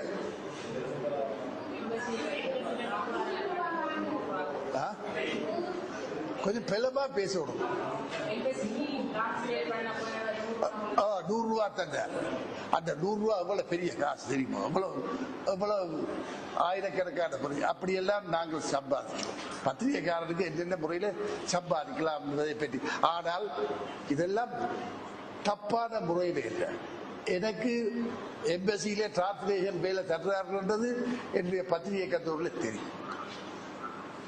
எனவே 70ஆம் ஆண்டு தேர்தலுக்கு பிற்பாடு திருவாளர் அமிர்தலிங்கம், திருவாளர் சிவ சிதம்பரம் எல்லாம் பதவி இழந்து விட்டார்கள். ஆனந்த சங்கரி, தியாகராஜா, அருளம்பன் போன்ற 3 பேர் தெரிவு செய்யப்பட்டார்கள். 70ஆம் ஆண்டு எனக்கு வேலை இவர்களை கூட்டுக்கடுத்திருப்பார்கள். அவர்களுக்கு நான் தான் ஹீரோ. இவர்களை எல்லாரையும் கொண்டு போய் சினிமாவை அறிமுகப்படுத்தி எஸ்எல்பிக்காரனாகிவிட்டார். துரையப்பா கூட்டி வந்து எஸ்எல்பிக்காரனாகிவிட்டார். நான் 68ஆம் ஆண்டுல ஸ்ரீலங்கா சுதந்திர கட்சியில் சேர்த்து ஸ்ரீமோவா பண்டாரநாயக்கா உடைய பெட் அந்த காலம். ஆனால் இவர்களும் வந்தார்கள், திக்கி திசை தெரியாமல் இருந்தார்கள். சிதம்பரம் தோத்து விட்டார், ஜிஜி பொன்னம்பலம் தோத்து விட்டார். காங்கிரஸ் கட்சியை சேர்ந்தவர்களாக இருந்தார்கள். இவர்களுக்கு எங்க போவது எப்படி போவது தெரியாது. வா மச்சான் வா மடமா வாச்சிட்டேன்னு சொல்லி கூட்டிக்கட்டே அவர்கள் சேர்த்து விட்டார். ஆனா ஆனந்த் சங்கரி என்ற ஊரவன் வடமராட்சி கள்ளன். அவன் பிறகு ஒரு சமசோட்டு அடிச்சான். இந்த 72ஆம் ஆண்டு அரசியல் சட்டம் நிறைவேற்ற முந்தி திரும்பி போய் தமிழர் விடுதலை கூட்டத்தை சேர்ந்து அந்த கட்சியில சேர்ந்துட்டார். எனவே அப்ப பாருங்க, ஒரு பத்திரிகைக்காரனுக்கு ஒரு மக்களால் தெரிவிக்கப்பட்ட எம்பிஏ கூட எங்களுடைய பலிக்கு கொண்டு செல்லக்கூடிய ஆற்றல் இருந்தது. நான் எஸ்எல்எப்பியில சேர்த்து விட்டேன். சேர்ந்த பிற்பாடு எங்களுக்கு ஒரு சோசியலிஸ்ட் ஃபோரம் என்று சொல்லி ஒரு ஃபோரம் என்று உருவாக்கி, அந்த சோசியலிஸ்ட் ஃபோரத்துக்கு டிபி இலங்கரண்ணா தான் தலைவர். என்ன போல ஒரு 15-20 பேர் அந்த சோசியலிஸ்ட் ஃபோரத்திலே அங்கத்தவர்களாக இருந்தோம். மாதம் ஒவ்வொருவரும் ஒரு விஷயத்தை பற்றி ஒரு பேப்பர் சமர்ப்பிப்போம், அதை வாசிப்போம், வாசித்து விட்டு அதை பற்றி விவாதிப்போம். நானும் பேப்பர்கள் எழுதினேன். நான் எழுதின பேப்பர்களில் ஒன்றுதான் பல்மேரா டெவலப்மெண்ட். இந்த பல்மேரா டெவலப்மெண்ட் எனக்கு ஒரு ஆசை. உங்களுக்கு தெரியும், 64ஆம் ஆண்டு 65ஆம் ஆண்டு எம்ஜி ராமச்சந்திரன் அவர்கள் சரோஜா தேவியுடன் இலங்கைக்கு வந்தார். அந்த விஜயத்தை அவர்களை அழைத்து அந்த விஜயத்தை செய்து வைத்தது தவச பத்திரிகை, தினபதி தவச சன் பத்திரிகை குரூப் தான். அப்பொழுது நான் தான் கந்தூரில் தனபாலா சொல்லி எம்ஜி ராமச்சந்திரனையும் சரோஜா தேவி நடிகை அம்மையாரையும் இலங்கையில் எல்லா இடம் கொண்டு போடலாம். எனவே எம்ஜி ராமச்சந்திரனுக்கு என்ன நல்லா தெரியும். 66 என்று நினைக்கிறேன். 66 அந்த காலத்திலே இப்போது போல கிரிக்கெட் மேட்ச் டெஸ்ட் மேட்ச் ஒன்று இருக்கவில்லை இலங்கை. அப்ப கோபாலன் ட்ரோஃபி என்ற ஒரு கிரிக்கெட் மேட்ச் ட்ரோஃபி மேட்சா இருந்தது. 3 நாள் மேட்ச் சென்னை டீமோட சென்னையிலே விளையாடுவோம். நாங்கள் ஒரு நாள் திருச்சி இலங்கை டீம் போனால் ஒரு நாள் திருச்சியில விளையாடும், பிறகு சேலத்தில் விளையாடும், பிறகு 3 நாள் கோபாலன் ட்ரோபி மேட்ச் மெட்ராஸில் விளையாடும். நான் இலங்கை பத்திரிகை எங்களுடைய பத்திரிகையுடைய நிருபராக கிரிக்கெட் மேட்சுக்கு போயிருக்கிறேன் திருச்சியிலே. ஒரு ஆள் வந்து என் முதுகிலே தட்டிச்சு. ஆரண்டு பார்த்தேன். அதே கம்பீரம், அதே கர்த்த கண்ணாடி, அதே சில்கி ஜிப்பா, அதே போடம்புல தோல் மனுஷன். யார் நினைக்கிறீர்கள்? சாட்சாத் எம்ஜிஆர் அவர்களே. கேட்டி வந்துட்டீங்களோ? ஓ, நான் கிரிக்கெட் மேட்சுக்கு வந்தானியா, பா இருக்கட்டும் பா, கூட்டிக்கொண்டு போனார். தன்னுடைய ஆக்களுக்கு என்னை அறிமுகப்படுத்தி வைத்தார். மத்தியான சாப்பாடு சாப்பிட்டு தந்தார். உன்னுடைய ப்ரோக்ராம் என்னன்னு கேட்டார். ஐயா, பின்னேரம் பட்டுக்கு எனக்கு இந்த பட்சிக்கு நான் ரிப்போர்ட் எழுதணும். சரி, நின்று எழுது. நீ என்ன பார்க்க போறியும்? ஆம் ஐயா, நான் இந்த பனைமரம் சம்பந்தப்பட்ட கைத்தொழில்களை ஒரு கால் பார்க்க விரும்புகிறேன். ஒரு தடவை கூப்பிட்டார். தம்பி எல்லா இடம் கூட்டிட்டு வைக்கார். அவர் மூலமாக நான் திருச்சியிலேயும் சென்னையிலேயும் சேலத்திலேயும் இருந்த பனம்பொருள் கைப்பொருள் உற்பத்தி சாலைகளெல்லாம் பார்த்தேன். அதை பேச அமைத்து தான் பல்மேரா டெவலப்மெண்ட் என்ற என்னுடைய பேப்பரை ஒரு 20 பக்கம் தயாரித்து வாசித்து காட்டினேன். அது 69ஆம் ஆண்டு கடைசியிலே வாசிச்சிருப்பேன். 70ஆம் ஆண்டிலே ஸ்ரீலங்கா சுதந்திர கட்சி, LSSP, CP எல்லாம் சேர்ந்து தேர்தலில் போட்டிவிட்டோம். அப்பொழுது எங்களுடைய மேனிஃபெஸ்டோ இந்த சோசியலிஸ்ட் போரத்திலே நாங்கள் பாதித்த பேப்பர் எல்லாம் சேர்ந்ததுதான் அந்த கட்சியினுடைய தேர்தல் விஞ்ஞாபனம். 70 ஜூலை மாதம் ஸ்ரீபாவுடைய அரசாங்கம் வெற்றி பெற்றது. எனக்கு அழைப்பாடு வந்தது ஸ்ரீபாவுடைய பிரைம் மினிஸ்டர் ஆபீஸ்ல. என்ன, நீ வாசிச்ச பல்மேரா டெவலப்மெண்ட் சம்பந்தப்பட்ட பேப்பர் பிளான்டேஷன் மினிஸ்ட்ரி அட்மினிஸ்டரா இருக்க கொள்வினாடி சில்வாவுக்கு அனுப்பி வைத்திருக்கிற, அவர் உன்னை சந்திக்க விரும்புகிறார், போய்ப்பார். நான் போய் பார்த்து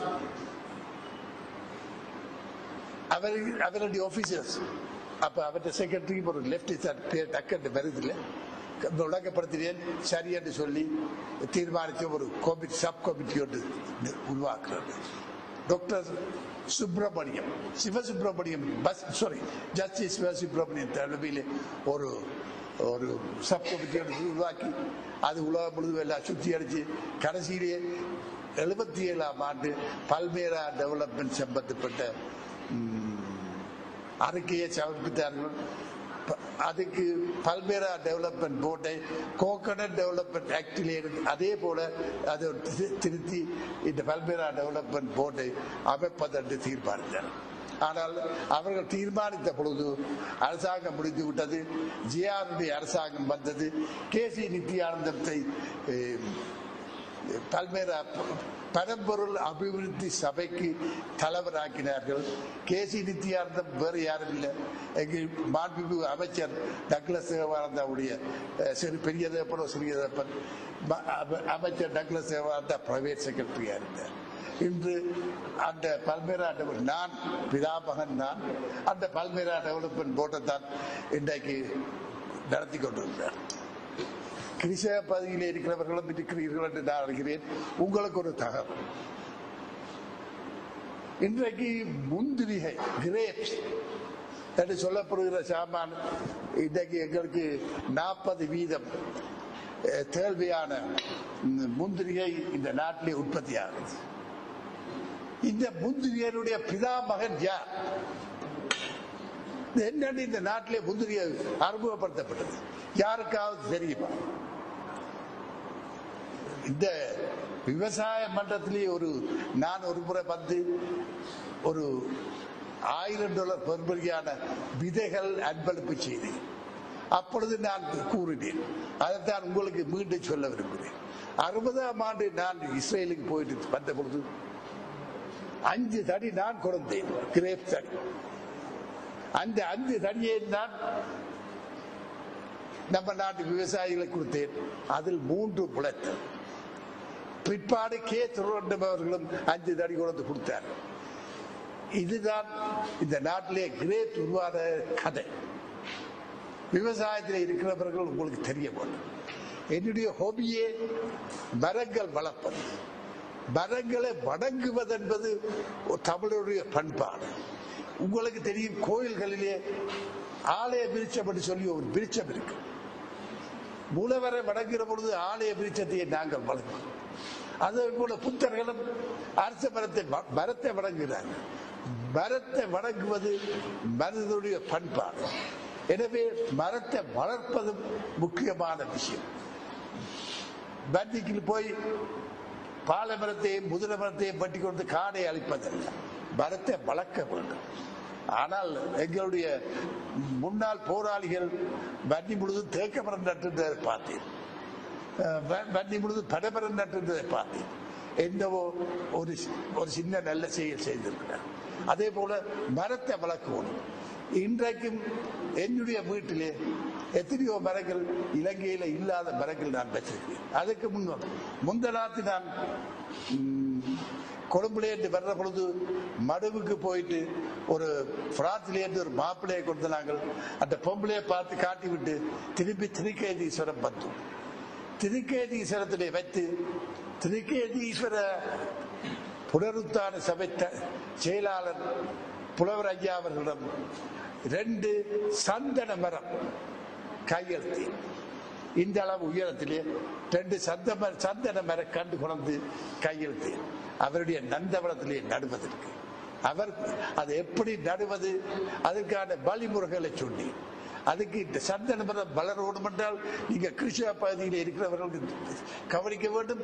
அதுக்கு நைட்ரஜன் தேவை. அதுக்கு தன்னாலே நைட்ரஜன் எடுக்க தெரியாது. எனவே கறி முருங்கை அல்லாவிட்டால் கத்தரி முருங்கை அல்லாவிட்டால் கிளிசரியா மரம் பக்கத்திலே நட வேண்டும். நட்டால்தான் அந்த மரத்திலே இருந்து இந்த சந்தன மரம் நைட்ரஜன் எடுக்கும். இதை நான் விளக்கப்படுத்தி சொல்லி நட்டு விட்டு வந்தேன். என்னுடைய வீட்டிலே இப்பொழுது நான் ஒரு புதுவிதமான கிரேப்ஸ், அந்த இப்ப நீங்கள் பார்க்கிற கிரேப்ஸ் பச்சையும் நீலம், இந்த அளவு ஒரு இது என்னன்னு சொல்ற கத்தரிப்பூ கலர்ல இந்த அளவு சைஸ்லயே ஒரு கிரேப் கொண்டு நட்டு இப்பொழுது வளர்ந்து வருகிறது. இது இலங்கையில இல்லாத ஒரு இனம். அதே போல ஒலிவ் மரம் கேள்விப்பட்டிருக்கீங்க, ஒலிவ் காய் ஒலிவ் பண்ணி சொல்லி ஒலிவ் மரம் 2 நான் நட்டு வச்சிருக்கேன் என்னுடைய வீட்டில். இங்கே எங்கேயும் இல்லை இலங்கையில். இப்படியான விஷயங்கள் செய்வதில் எனக்கு மிச்சம் ஆர்வம்.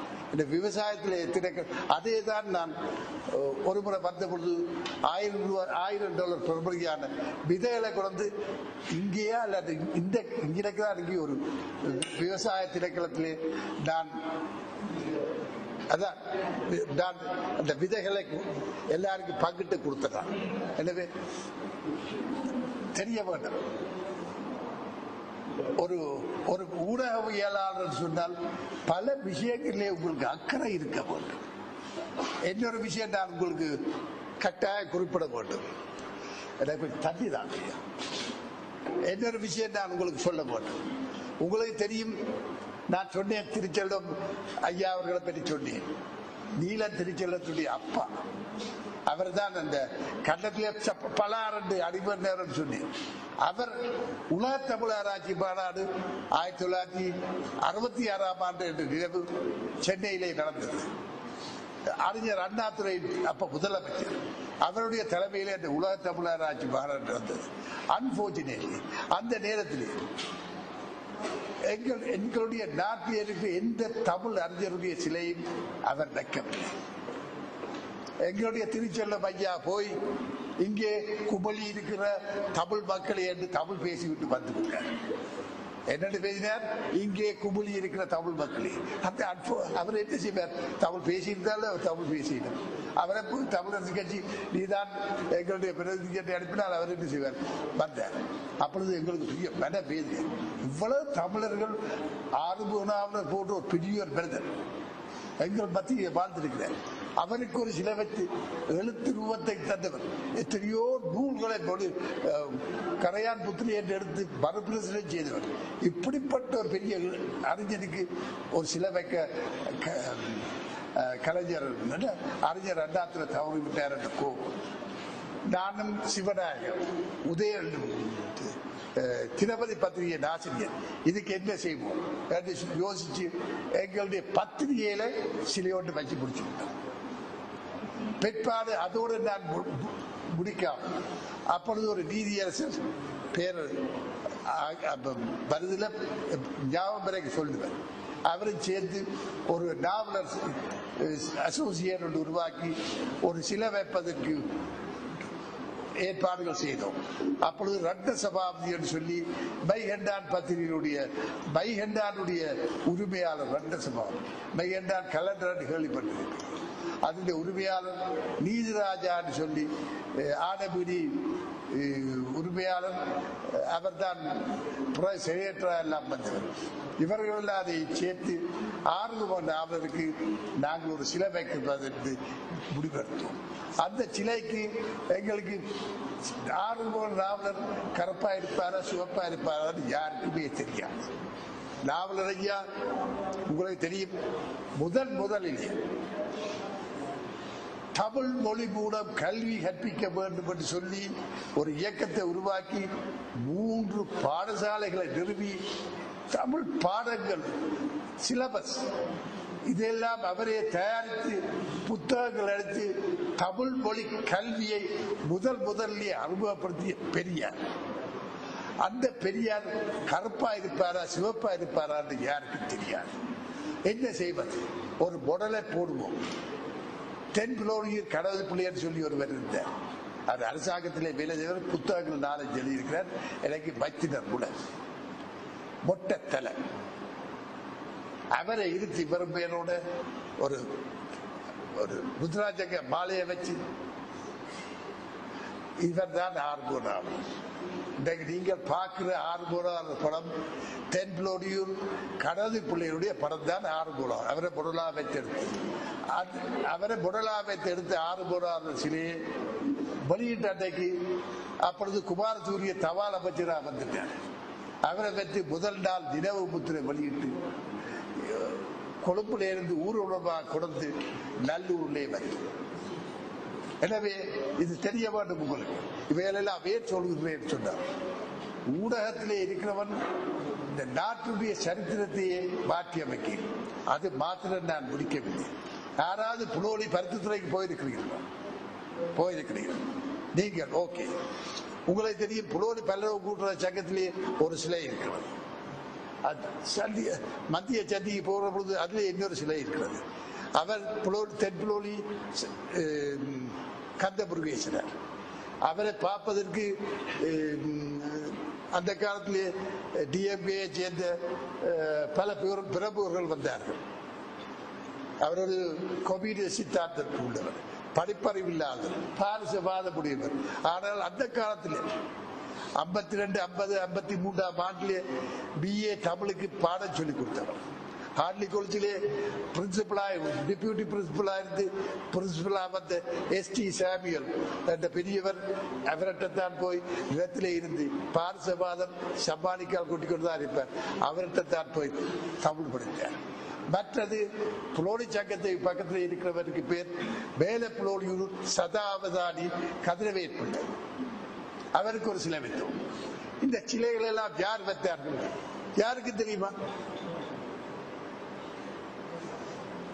சொல்லுங்க.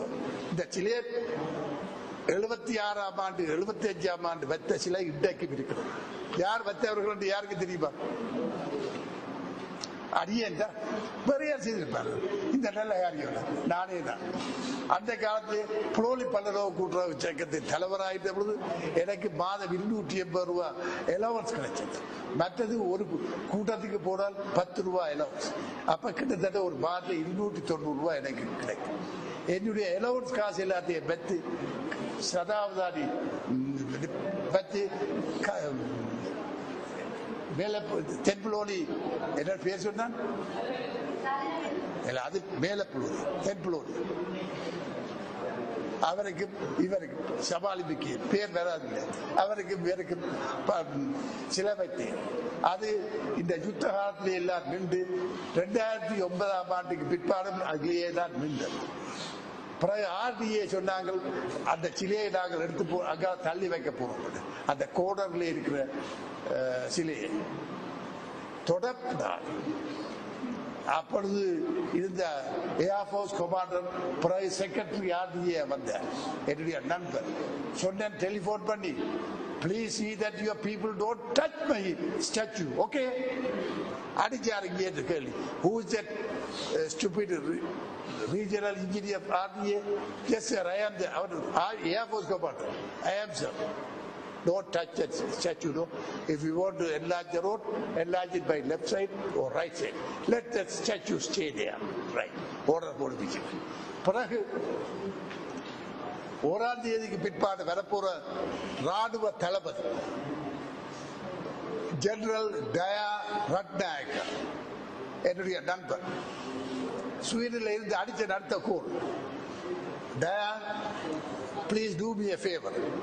What can I do for you, Katie? Tell me, I will do anything. I have erected 2 statues. I don't know how to color wash them and renovate them. Please ask your people to do it. No problem, I will do it. பிரச்சனையே இல்லை, நான் செய்தேன். 2010ஆம் ஆண்டு அந்த சிலைகளுக்கு வடிவாக வர்ணங்கள் தீட்டி அந்த பக்கத்திலே இந்த சிறப்பு இது எல்லாத்தையும் வலித்து அந்த சிலைகள் கட்டியை புதுப்பித்திருக்கிறார்கள். கீழே ராணுவத்தின் பெயரையே போட்டிருக்கிறார். அந்த பெயர் போட்ட காரணம் நான் கேட்டுக்கொண்டது கிடங்க. எனவே இதுகள் உங்களுக்கு தெரிய வேண்டும். ஒரு ஊடகவியலாளராக இருந்தால் எவ்வளவு செல்வாக்கு இருக்கிறது என்பதை நீங்கள் தெரிந்து கொள்ள வேண்டும். நான் ஒரு 53 வருடத்துக்கு முன்பு I was a non-entity. நான் யாருன்னு யாருக்கு தெரியாது. இவன் என்னடா இவன் வேலைப்பட்டியில வீட்டில் விழுந்து கிடக்கிறான், நேரத்துக்கு நேரம் பின்னுட்டு படத்துக்கு போறான் சினிமாவுக்கு என்று சொல்லி வீட்டுல அக்கா தங்கச்சி அக்கா அண்ணன் பேர் அம்மா எல்லாம் பேசின அதே பெருசன் தான். இன்றைக்கு ஒரு டெலிபோன் கோல் கேடி ராஜிங்கத்தின் கோல் வந்தால் அது உடனே ஆக்ஷன் எடுக்கப்படும். என்ன காரணம்? I am a self-made man. எனக்கு இப்படித்தான் இது செய்ய வேண்டும், அப்படித்தான் செய்ய வேண்டும் என்று சொல்லி யாரும் வழிகாட்டவில்லை. வழிகாட்டிட்டா இன்னும் மேல போயிருக்கிறோம் அல்லாட்டி நாசமா போயிருக்கிறோம் எனக்கு தெரியாது. யாருமே எனக்கு வழிகாட்டவில்லை. நான் நானாகவே இருந்து ஒரு விஷயத்தை பிழையா செய்து விட்டான். அது எனக்கு லட்சக்கணக்கில் கோடிக்கணக்கில் நஷ்டமாயிடும். கவலைப்பட்டது கிடையாது. நான் சம்பாதிச்ச படம் தான் நான் இழந்திருக்கேன். ஆனா ஒரே ஒரு விஷயத்தை தான் நான் கவனிப்பேன், ஏன் இழந்தேன். என்ன என் வாழ்க்கையில ஒரு விஷயத்தை எடுத்தா ஒன்று ரைட் எல்லாரும் வெற்றி எல்லாரும் தோல்வி, இந்த ரெண்டை தவிர வேற ஒன்றும் கிடையாது. தோல்வி அடைந்துட்டேன். வெற்றி அடைகிற சந்தர்ப்பத்தை நான் இழந்து விட்டேன்.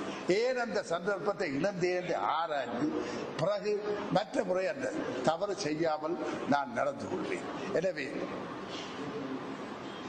இப்படித்தான் நான் என்னுடைய வாழ்க்கையில ஒவ்வொரு அடியாக எண்ணி எண்ணி எண்ணி எடுத்து போனேன்.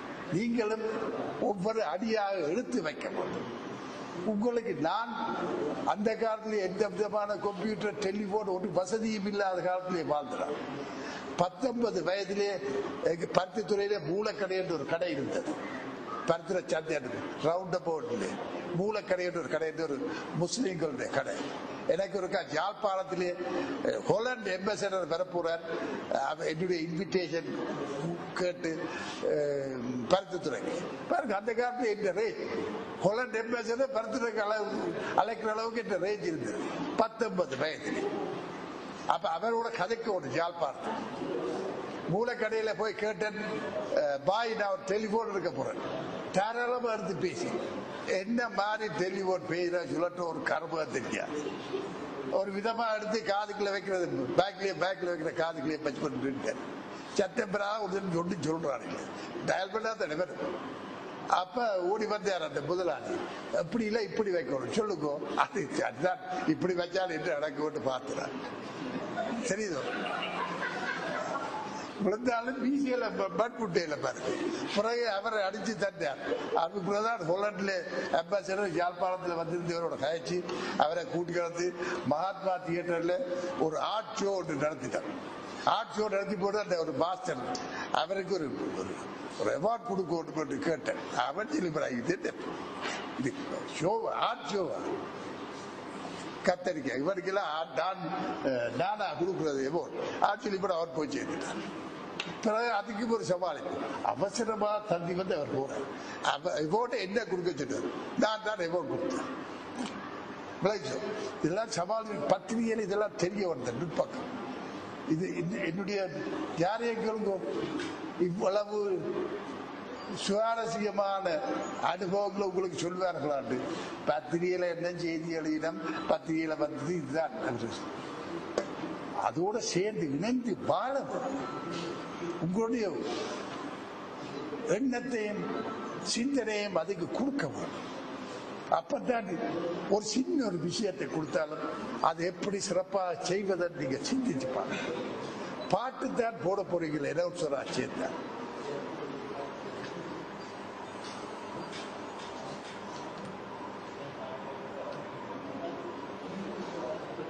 பாட்டுத்தான் போட போறீர்கள் எனவுன்சரா சேர்ந்த.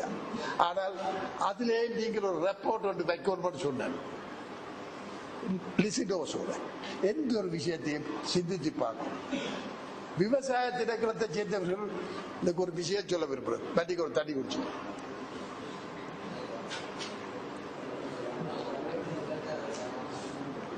நாங்கள் மாணவர்களா இந்த காலத்தில் இளைஞர்களா வேலை வெட்டி இல்லாம இந்த காலத்தில் விவசாய திணைக்களம் ஒரு சின்ன ஒரு திட்டத்தை அறிமுகம் யங் ஃபார்மர்ஸ் கிளப் கேள்விப்பட்டீர்களா? இப்போ இளைஞர்கள் எல்லாரும் விவசாயம் செய்து ஒரு சங்கமாக அமைச்சு விவசாயம் செய்வோம். கோயில்ல மரத்துக்கு முன்னால நாங்கள் ஒரு 4 கத்தரி 4 வெட்டி வச்சு எங்களுடைய பேர் ஆத்தியடி யங் ஃபார்மர்ஸ் கிளப் என்று போட்டால் ஏஐ வந்து பார்த்து வெரி குட் என்று சொல்லுவார், ஒரு சர்டிபிகேட் தருவார். அதே போல இப்ப அரசாங்கம் என்று சொல்லி வீட்டு தோட்டத்தை வளர்க்கறதுக்கு திட்டம் கொண்டு போட்டுச்சு. அதே போல விவசாயத்தில் இருக்கிறவர்கள் ஏதாவது புதிய கன்செப்ட், ஏதாவது புதிய திட்டங்கள் இளைஞர்கள் மத்தியில விவசாயத்தை பரப்புவது, பச்சை பசையில் ஏதாவது நட்டு நாட்டை பசுமைப்படுத்துவதற்கு புதிய திட்டங்களை நீங்க கொண்டு வரணும். அது உங்களுடைய விவசாய சேவையில நீங்கள் இயங்குகிற பொழுது இந்த திட்டங்களை நீங்கள் கொஞ்சம் கொஞ்சமாக சொல்லி மக்கள் மத்தியிலே பரப்ப முன்வரும். இது முக்கியமான ஒரு விஷயம், மனதிலே வச்சு கொடுக்கும். இப்பொழுது நான் ஒரு திட்டத்தில் வேலை செய்து கொண்டிருக்கிறேன். உங்களுக்கு தெரியும் அலோவீரான். அலோவீராண்டா என்ன? கத்தாழை. அது கோமரிக்காடு சிங்களத்தில் சொல்லுவார், கத்தாழைன்னு தமிழ் சொல்லுவார். இது என்ன செய்யும்? உள்ளது. என்ன செய்கிறோம்? ஒன்றை செய்யும். உலகத்திலே அலோவீரா இருக்கிற மார்க்கெட் எதுக்கு இருக்கு? இன்றைக்கு அலோவீரா பார்மசூட்டிக்கல் கோர்பரேட் தேவைக்கு தேவைப்படுது. அழகு சாதனம், பெண்களை அழகுபடுத்துவதற்கு அலோவீரா தேவை. காரணம் எங்கிட்ட அளவு இந்த பல வேண்டாண்டு தாடியை வளர்த்து தெரியுது. இது வேண்டாண்டு தாடி அந்த காலத்துல 60 வயது வரைக்கும் நான் என்ன செய்யறது இப்போ இந்த மனுஷிக்கு நான் ஹேண்ட்ஸம் பண்றேன். அப்ப மீசை 60 மீசை நிறைச்சு போச்சு. ஒரு பெஞ்சில் படுத்தா இதை கருப்பாக்கிடுது. ஒரு நாளைக்கு 2 தடவை செய்யப்படுத்து இதை கருப்பாக்கிடுது. இது கீறி கீறி கீறி இது இந்த பக்கம் வச்சா நோத்துறங்கி கீறி கீறி வச்சா நோத்துறங்கிடும். பார்த்து இது 60 வயது கதை நான் பார்க்கணும் விட்டேன். பார்த்தால் சின்னப்பட்டியோடு என்ன பார்க்குது மனுஷிதான் 60 வயது கதாநாயகப்பட்ட சின்னப்பட்டைய பார்த்தால் பாப்பாளா கிளட்டுக்குள்ள போகுது. அவர் சொல்லிடுவாங்க இது கிளட்டுக்குள்ள போகுது, இதை மனிதன் பாப்பாடு இப்படி. I was ignored by the young girls. அப்ப அவர்கள் என்ன கைவிட்டுட்டார். பிறகு பார்த்தேன் வேண்டாம் வளர்த்திருவோம். எல்லாருக்கும் தெரியும் வெள்ள, இந்த வெள்ள பாத்திரம் தெரிஞ்சு அழகில்லை, இதே பச்சிட்டேன் வெள்ள. அப்ப எல்லாருக்கும் தெரியும் okay KD Rajasingham is an old man, no problem. அப்படி என்ன சின்ன சின்ன பட்டியல இருக்க பார்க்கணும்னு ஒரு துடிப்பு ஏற்படுறதான் எரிஞ்சு பார்க்கிறதான் விளாட்டு போட்டு அதுங்க அது வந்து அங்கிள் சரி அங்கிள் துறக்குகள் சரி நம்ம அவ்வளவுதான் விட்டுடுவேன் தெரியுதோ. எனவே என்னத்தையும் சொல்றாரு சொன்னா இந்த யங் ஃபார்மர்ஸ் கிளப் இதன் மூலமாக நீங்கள் இப்படியான திட்டங்கள் மூலமாக சேவை செய்ய முன்வர வேண்டும் என்று கேட்டுக்கொள்ளுங்க. வேற என்னத்தை நான் உங்களுக்கு சொல்றேன். நான் அநேகமாக எனக்கு தெரிஞ்சதெல்லாம் சொல்லிக்கொண்டு வந்துவிட்டேன். இறுதியாக சில கருத்துக்களை சொல்ல போறேன். ஆசியமாக உங்களுக்கு புரியக்கூடிய விதத்திலும் எனக்கு தெரிஞ்ச தமிழிலே சொற்பிழை பொருட்பிழை இருந்தால் நீங்கள் என்ன மன்னிக்கணும். எனக்கு தெரிஞ்ச தமிழிலும் உங்களுக்கு ஒழுங்காக சிறப்பாக சில விஷயங்களை சொல்லியிருக்கேன். இனி மேற்கொண்டு இது ஒரு தொழில் என்று நினைக்கப்படாது. ஊடகவியல் நீங்கள் தனிய அனௌன்சர்ஸா மாத்திரம் வரப்போவதில்லை. ஊடகவியலில் இப்பதான் ரேடியோவில் நீங்கள் வேலை செய்தால் செய்தியில அதே பேர் வெப்சைட்ல உங்களோட ரேடியோட வெப்சைட்ல செய்தி போட போறோம். அப்ப நீங்கள் ஓவரால் ஒரு ஊடகவியலாளர். எனவே இதை ஒரு தொழிலாக நினைக்காமல் இது ஒரு something more than that, ஒரு ப்ரொஃபஷனாக சர்வீஸ் ப்ரொஃபஷனாக சர்வீஸாக நினைக்கும். ஒன்று சொல்லுங்க, நீங்கள் ஒரு அறைக்குள் என்று பேசுவது உலகம் முழுதுக்கும் உங்களுடைய குரல் ஒலிக்கும். உங்களுடைய செய்தி உலகம் முழுதுக்கும் வானொலி பட்டியலில் இருக்கிறவர்கள் அங்கே இருக்கிறார்கள். நாங்கள் சுவீனில் இருந்து கூட இலங்கை ஒளிபரப்பு கூட்டு சாப்பிட்டு செய்திகளை இன்டர்நெட்டில் கேட்கிறோம். ஸ்ரீலங்கா அங்கே ஸ்வீடன் இருக்கு, நான் இருக்கிறது ஸ்வீடன். ஸ்ரீலங்கா அங்கே ஸ்வீடன் இருக்கு. உங்களுடைய குரல் எனக்கு அங்கே ஒலிக்கும். So your voice is so powerful. மிக சக்தி வாய்ந்தது. இந்த சக்தி வாய்ந்த குரலுக்கு சொந்தக்காரர் நீங்கள். அழகாக பேசப்படாது. என்ன போல ஹோஸ் வாய்ஸ்ல பேசக்கூடாது. ஹோஸ் வாய்ஸ் சொன்னால் கரடு முருடான குதிரை இதாட்டு சொல்லு. குதிரை வாய்ஸ் என்றால் குதிரை குரல் என்று சொல்லவில்லை. கரடு முருடான குரல்ல பேசணும். குரல்ல ஒரு இனிமை வேணும். எஸ்பி பாலசுப்ரமணியம் பாட்டு பாடைக்கு பாருங்க, அந்த குரல் ஒரு இனிமே இருக்கு. நல்லா சீக்கிரத்தை குடிச்சு அந்த லெவலுக்கு அந்த குரலை கொடுத்து வச்சிருக்கிறார் எஸ்பி பாலசுப்ரமணியம். ஆனால் அப்துல் ஹமீத் அப்படி குடிக்கிறது இல்லை.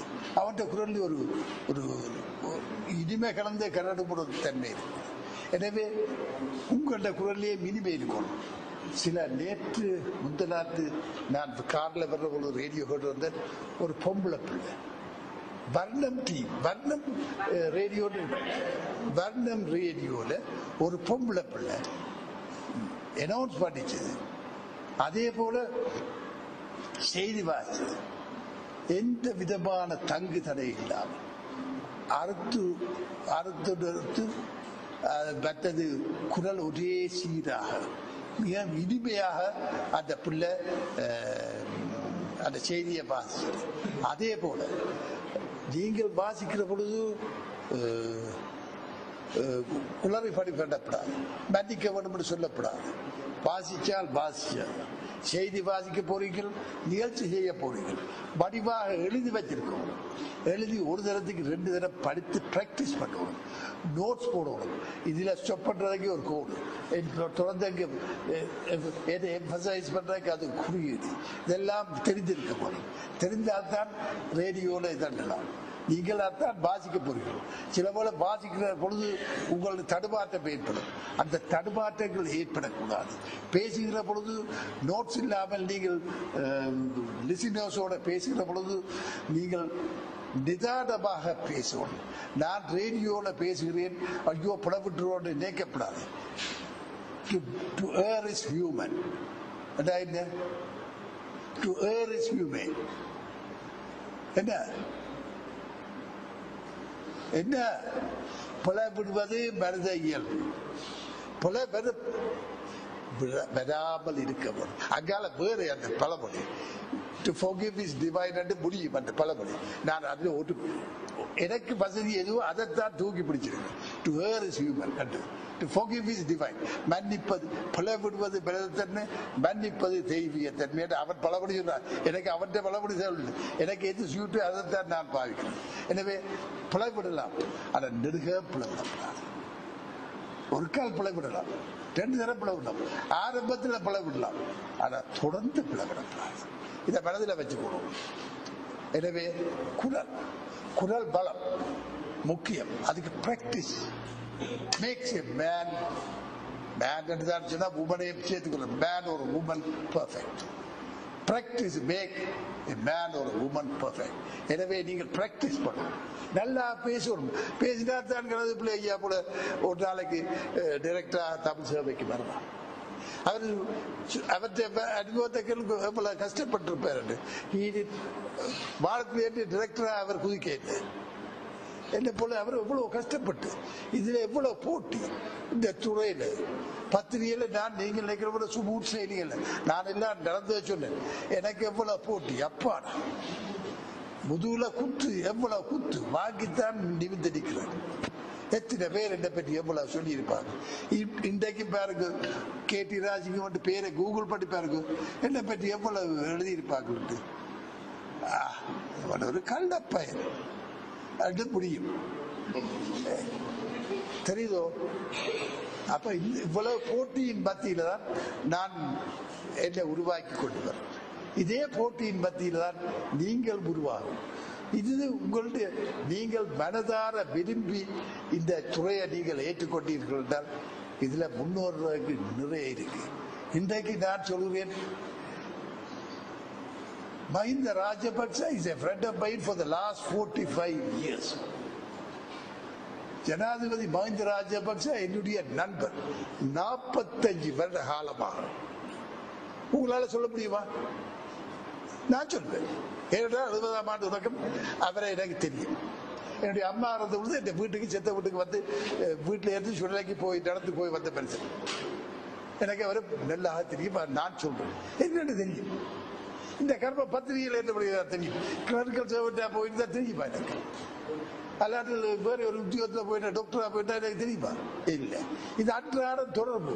அரசியல்வாதிக்கு எனக்கு இந்த துறை உங்களுக்கு சொல்றேன், அன்றாடம் உங்களுக்கு தொடர்பு. 68ஆம் ஆண்டு நான் SLP சேர்ந்தேன். இன்றைக்கு SLP மூத்த ஒருவர் இருக்கிறார் சொன்னால் அவர் யார்? Alavi Moulana, governor of the western province. அவர் தான் number 1 most senior SLPN in Sri Lanka. Second most senior SLPN, yeah, not Mahinda. He's a young politician. It is KT Raj. நான் தான் இன்றைக்கு 2வது பெரியவன். இன்றைக்கு நான் தான் 2வது பெரியவன் இந்த SLP. உங்களை யாருக்கு தெரியுமா? மூளைக்கு இருக்காரு. No, I have a very powerful voice.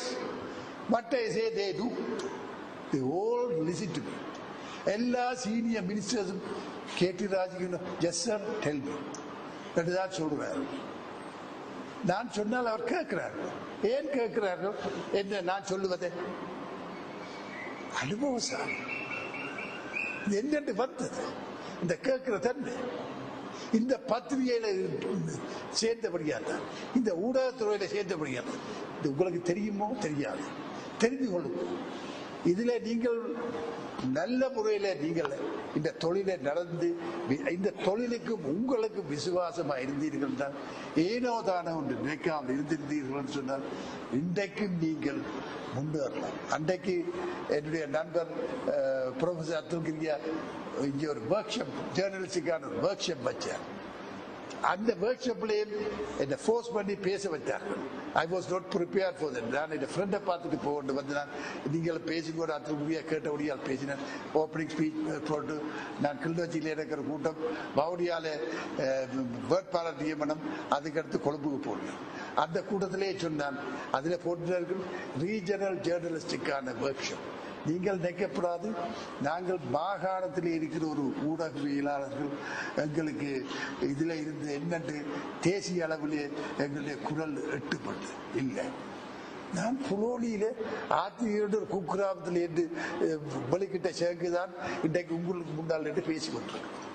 நான் ஒரு கிராமத்தில் என்றுதான் வந்தேன்.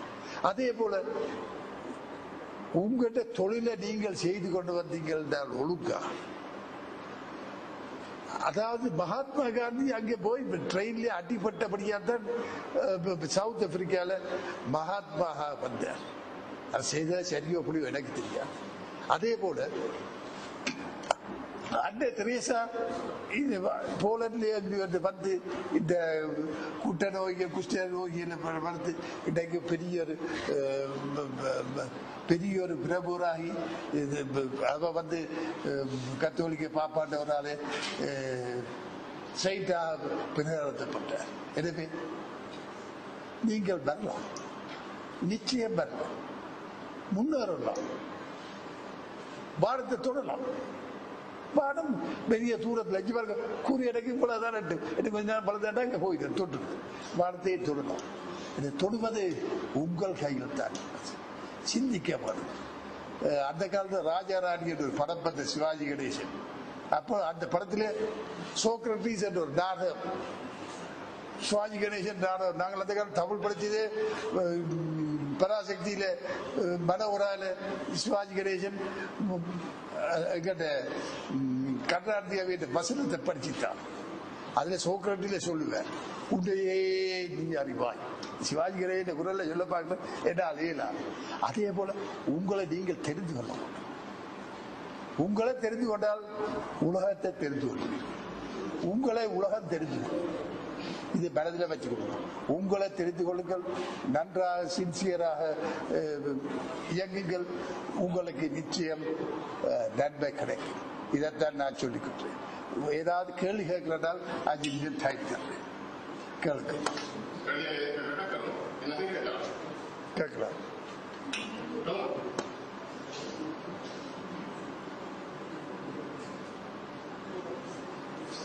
மனிதனுக்கு சந்தேகம் வரும். சந்தேகம் தான் மனிதன். நான் உங்களை மனிதன் சொல்ல இல்லையான்னு சொல்ல, நீங்களும் மனிதன் தான். என்னத்தை கேட்கிறேன்னு தடுமாறுறீங்க. எனவே நன்றி, உங்களை எல்லாரையும் சந்தித்ததில் எனக்கு நன்றி.